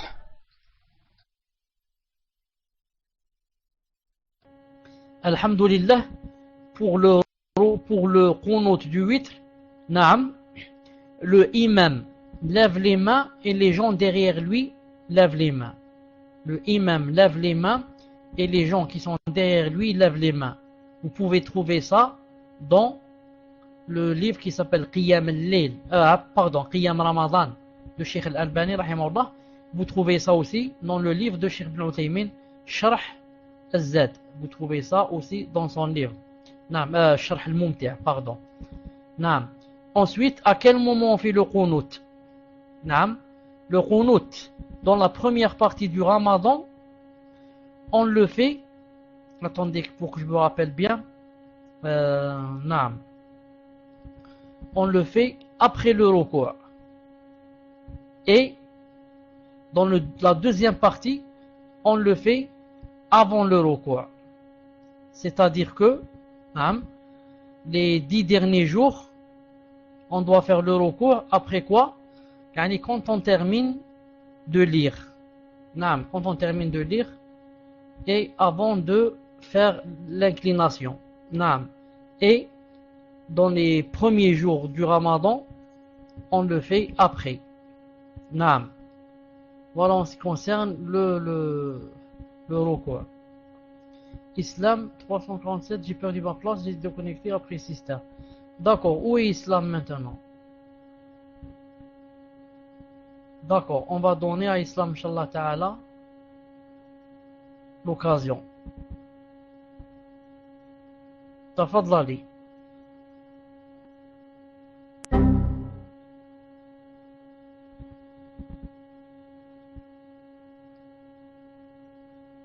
Taïb, je ne vois aucune question. Je ne vois pas la question de Islam. Islam, j'ai le raid. Subhanallah al-Azim, chez moi tu n'as pas le raid. Moi je te vois sans le raid. Moi je vois Islam sans le raid. Pour être sûr, voilà, maintenant je vais lui donner le raid. Voilà, maintenant il a le raid. C'est écrit chez moi. Islam redoted by. Maintenant je lui enlève le raid. Voilà, remove raid. Maintenant Islam n'a plus de raid.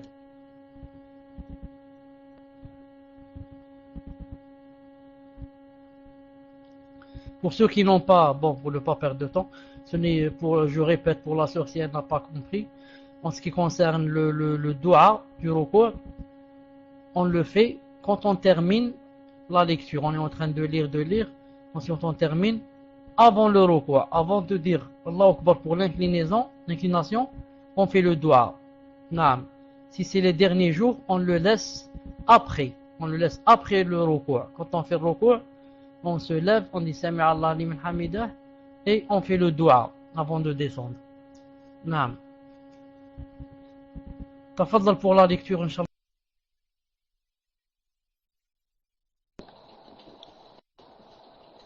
Wa alaikum.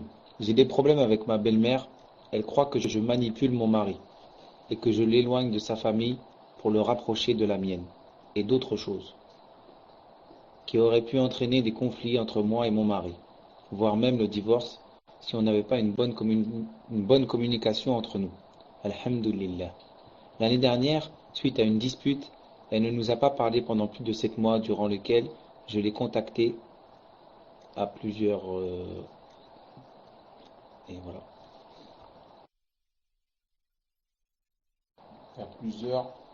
Et d'autres personnes ont essayé de la raisonner car elle avait complètement renié son fils. On est parvenu à une paix provisoire puisque maintenant ça fait presque 4 mois qu'elle ne va pas nous voir, ni entendre parler de nous. On ne sait même pas pour quelle raison, sauf à ce qu'on a compris qu'elle croit que je vais mettre sa famille de côté et orienter mon mari vers la mienne. Je dis à mon mari qu'il faut aller la voir ou au moins l'appeler pour essayer d'arranger les choses. Mais il me dit que ça ne sert à rien, qu'elle va au contraire se renfermer encore plus. Ma question est de savoir ce que me conseiller, sachant qu'il n'est pas bon de rompre les liens de famille et surtout pas pour mon mari car c'est sa mère.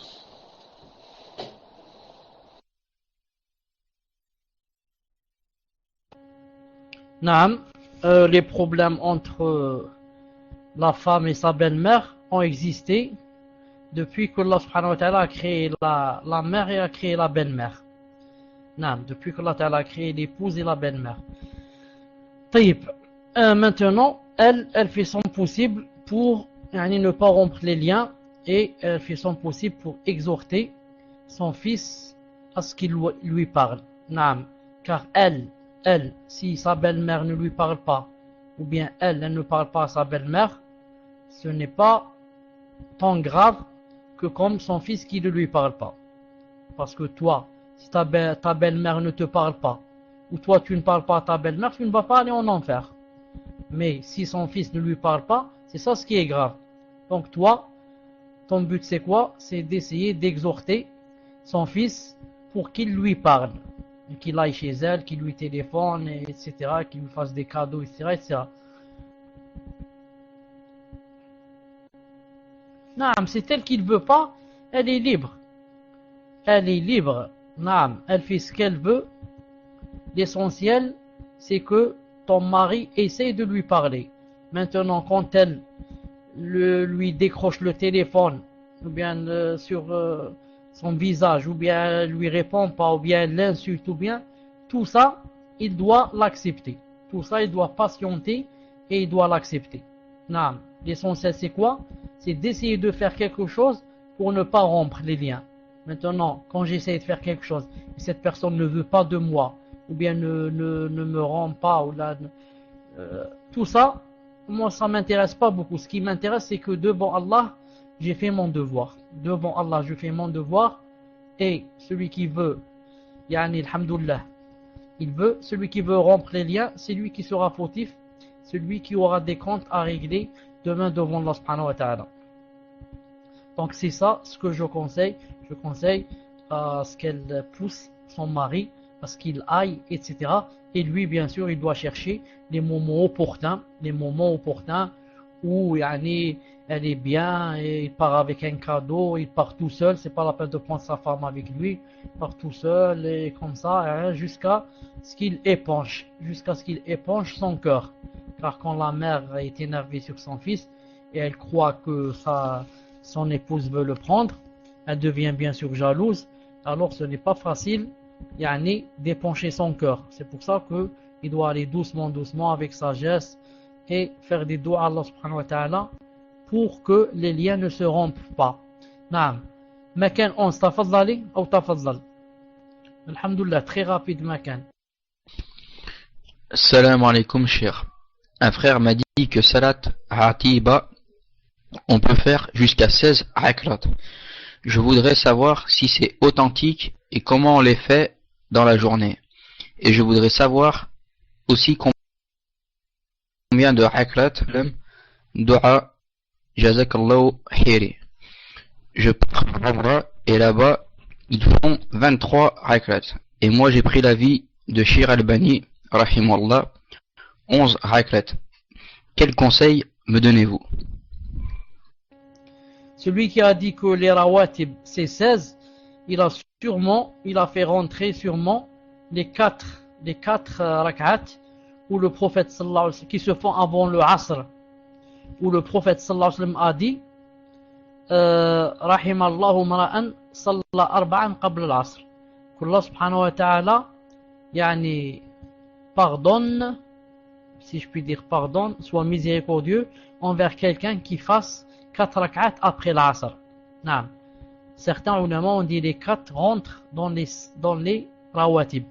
Mais la plupart des ulama disent qu'ils ne rentrent pas. Disent que ces 4 se font de temps en temps, c'est tout.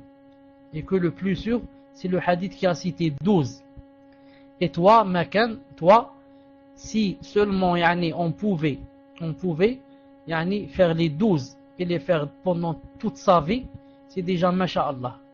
Quiconque fait 12 rak'at pour Allah subhanahu wa ta'ala, il lui construit un palais dans le paradis. Il a une maison dans le paradis seulement pour 12, masha'Allah. Donc voilà pourquoi les ulama ont divergé. C'est sur les 4 rak'at qui sont avant salat al-asr. En ce qui concerne la umrah, il est authentique, le rapporté par Aïcha qui dit que Rasulullah priait toujours 2 rak'at après subh et asr. Après subh et asr. Naam, mais le fait d'être authentique, cela ne veut pas dire que les ulama les ont fait rentrer dans les rawatib. Naam, cela ne veut pas dire que les ulama les ont fait rentrer dans les rawatib. Naam, en ce qui concerne tu pars à l'Umrah et là-bas ils font 23 rak'at. Naam, si tu es de l'avis de l'Albani, naam, qui dit qu'il faut faire 11, naam, mais je ne sais pas ce que dit l'Albani quand il y a l'imam qui fait 23 et que tu es derrière lui. Est-ce qu'il dit que tu dois suivre l'imam ou il dit que tu dois couper et sortir dans les 11? Naam. Je vois moi des gens, quand ils arrivent à 11 rak'at, ils sortent. Ils disent parce que je suis convaincu qu'il ne faut pas faire plus de 11. Car le prophète sallallahu alayhi wa sallam ne faisait pas plus de 11. Mais ceux qui font 23, le problème, c'est qu'ils sont convaincus. Ils sont convaincus que le hadith est authentique. Naam, c'est pour ça qu'il fait 23. Et si tu fais toi derrière lui, à cause de sa conviction à lui, naam, tu n'es pas, incha'Allah ta'ala, dans l'erreur. À cause de ne pas faire de problème et de garder de l'unicité, etc., l'union, etc. Surtout qu'il s'est basé sur un hadith, lui, qui pour lui, ce hadith est sahih. Naam. Et maintenant, quand quelqu'un seul fait la prière, il ne dépasse pas 11, car le hadith est faible, comme je viens de dire. Mais il est authentique pour ceux qui font 23. Ils disent pour nous, ce hadith est vrai, en ce sens que lorsque tu fais derrière eux, c'est parce que tu marches avec leur intention. Wallahu subhanahu wa ta'ala a'lam. Isa, tafaddali. Je voulais savoir la signification exacte de Subhanallahi walhamdulillah, gloire et louange à Allah Ta'ala. Et quelle est exactement la différence entre les deux? Barakallahu fikum. Naam, salam alaykum wa rahmatullah. Je voulais savoir la différence entre Subhanallah wa alhamdulillah. Naam. Quelle est la différence entre les deux?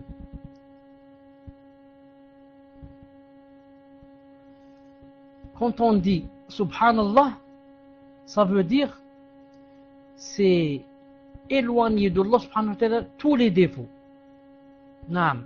Quand quelqu'un dit par exemple Allah subhanahu wa ta'ala est avare, tu dis Subhanallah, Subhanallah. Yani Allah ta'ala a ce défaut. Si par exemple Allah subhanahu wa ta'ala n'aime pas les purs, Subhanallah. Donc Subhanallah c'est quoi? C'est éloigner d'Allah subhanahu wa ta'ala tous les défauts. Il n'a aucun défaut. Naam. Et alhamdulillah, c'est lui faire les louanges, c'est le remercier. Alhamdulillah pour cette ni'ma de l'islam. Alhamdulillah pour la ni'ma des enfants. Alhamdulillah pour la ni'ma de la santé. Et comme ça. Donc, c'est ça la différence entre les deux, incha'Allah ta'ala. L'autre c'est gloire. Gloire c'est éloigner de Allah subhanahu wa ta'ala tous les défauts. Naam. Et l'autre c'est quoi? C'est louange. Naam. Et l'autre c'est remercier Allah subhanahu wa ta'ala. Taïb. Makan a dit vous avez oublié pour salat dua. J'ai pas vu qu'il y avait salat dua dans la question. Je vais voir.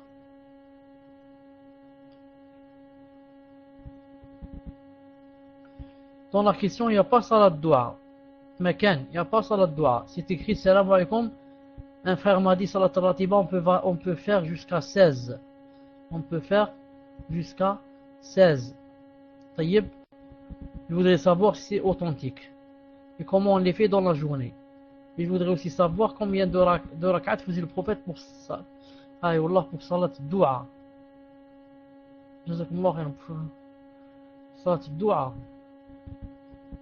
Salat dua ou bien salat duha? Pardon, dua ou la duha? Duha c'est avec H. Duha.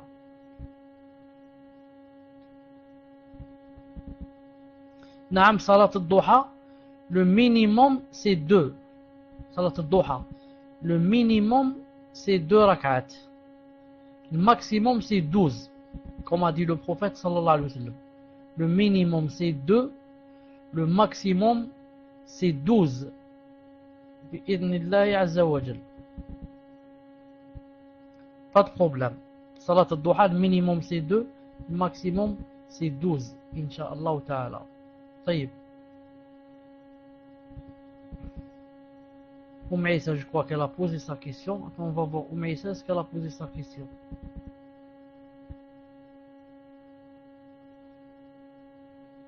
Alhamdulillah. Donc, pardon pour si je te fais descendre. Papa, tafaddal. Elle n'est pas affichée. Papa, la question n'est pas affichée. Tu peux l'envoyer à Ibn al-Qayyim qui l'affiche.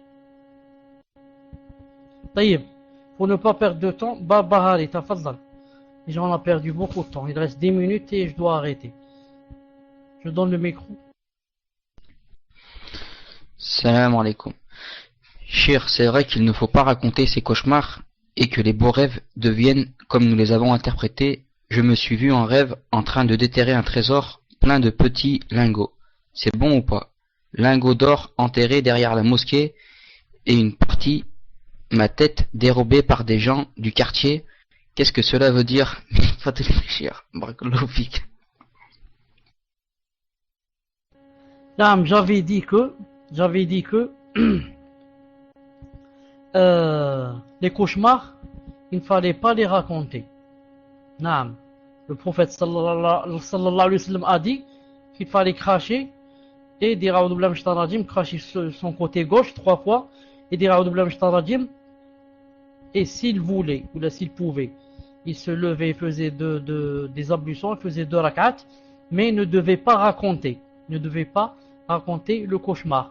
Quant au beau rêve, il ne faut pas l'interpréter de soi-même.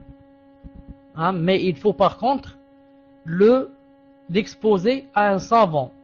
C'est lui qui explique les rêves. Quelqu'un qui est connu pour être quelqu'un qui explique les rêves. Ensuite, toi ce que tu as rêvé, tu as dit je me suis vu en rêve en train de déterrer un trésor plein de petits lingots. La mosquée, enterré derrière la mosquée. Une partie m'a été dérobée par les gens du quartier. Qu'est-ce que va dire min fadlik cheikh? Je ne sais pas exactement qu'est-ce que ça veut dire, Inch'Allah ta'ala. Je ne sais pas exactement qu'est-ce que ça veut dire. Tu as vu, je ne sais pas si tu étais avec nous dans le cours, que le prophète sallallahu alayhi wa sallam a vu de l'or, et malgré cela, ce n'était pas un rêve, ce n'était pas de l'argent, ce n'était pas l'interprétation, l'interprétation de l'or, ce n'est pas l'or. Mais, puisque l'or en arabe, dhahab, c'est quelque chose qui part, donc c'est quelque chose qui ne restait pas. Mais toi, ce qui est bien, c'est que c'était du côté de la mosquée. C'est du côté de la mosquée. C'était derrière la mosquée, pas loin de la mosquée. Peut-être que, Inch'Allah ta'ala, c'est du ilm. Peut-être que, Inch'Allah ta'ala, c'est du ilm. Lors de la mosquée, c'est le ilm. Il n'y a pas mieux que le ilm. D'abord, quand Allah subhanahu wa ta'ala donne la science à une personne, c'est mieux que de lui donner de l'or. Car avec l'or, on peut faire des péchés, on peut boire l'alcool, mais avec le ilm, je suis loin de cela, cher. Peut-être que ça va venir, Papak. Peut-être que ça va venir.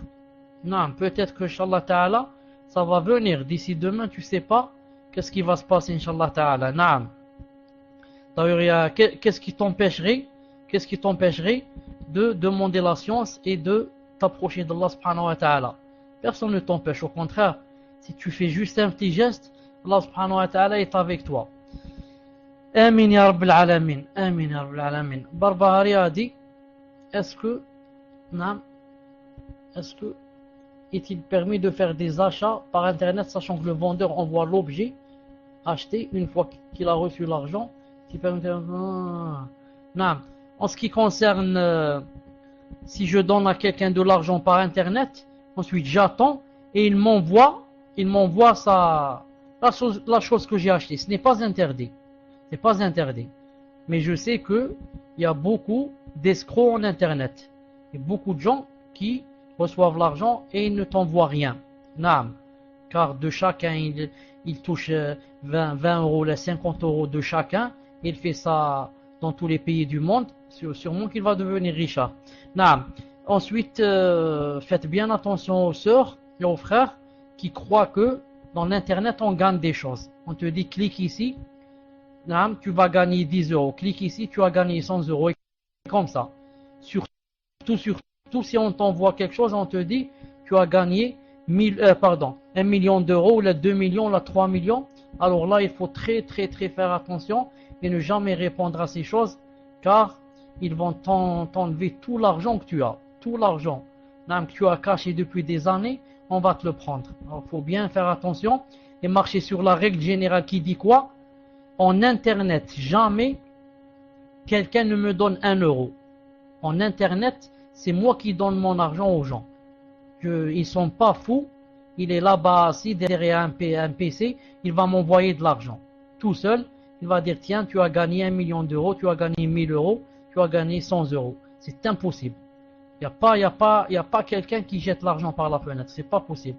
Donc, c'est pour les nigauds. Pour attraper les nigauds, il faut bien faire attention, Inch'Allah Ta'ala. Abdillah, tafadlali. On ne sait pas si c'est Abdillah, celle qui était avec nous. Tafadlali. J'attends pour celui qui lit, Inch'Allah. Assalamu alaikum. Qu'en est-il d'uriner dans les lavabos ou les baignoires? Est-ce que c'est vrai que les shayatines sont dans les trous des lavabos et baignoires, et quand on jette de l'eau chaude, on dit Bismillah? Alhamdulillah. En ce qui concerne uriner dans la baignoire ou dans le lavabo, cette chose en elle-même n'est pas interdite. C'est une question de propreté, c'est tout. C'est une question de propreté. Le prophète sallallahu alayhi wa sallam a dit qu'on ne devait pas uriner dans l'endroit où on se lavait. C'est-à-dire si l'eau stagne, ne part pas dans le trou, alors il est interdit d'uriner. Par exemple, il y a des gens qui rentrent dans la baignoire, ils remplissent la baignoire par exemple, mais peut-être qu'ils vont uriner. S'ils urinent, c'est interdit, car l'urine va se mélanger avec l'eau et ça va être tout souillé. Ça veut dire qu'il va avoir tout son corps qui est souillé. Et même la souillure peut lui rentrer par la bouche, par les oreilles, etc. Mais maintenant, si l'eau de la baignoire sort, c'est comme l'eau du lavabo. Donc dans ce cas, ce n'est pas interdit. Mais reste quoi? Reste la propreté. Question de propreté. Comment je vais uriner dans le lavabo?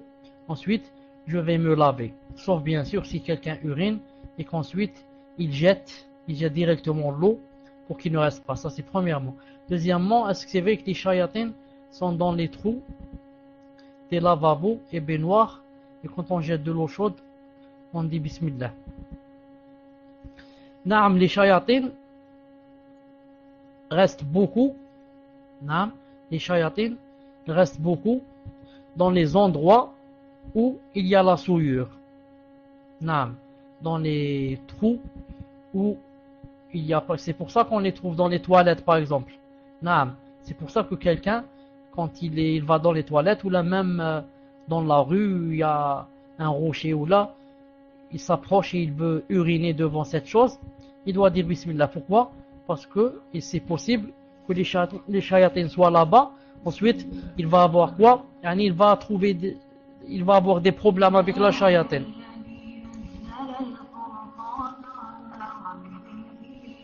Une seconde.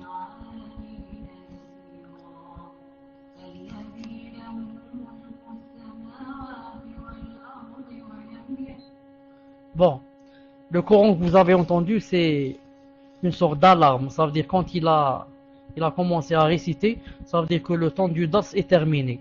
Donc je voulais dire que naam, quand on va jeter de l'eau chaude dans des endroits pareils, il vaut mieux dire Bismillah ou bien lire Ayat Kursi ou quelque chose comme ça. Y a-t-il une doua de dire avant? Au moins Bismillah. Naam. Au moins Bismillah ou bien dans la cuisine par exemple, ou seulement dans la cuisine ce n'est pas grave. Non, dans la cuisine ce n'est pas grave. Dans l'évier il n'y a pas de souillure. On parle dans les endroits quand on jette l'eau où il y a de la souillure. Naam. Dans l'évier de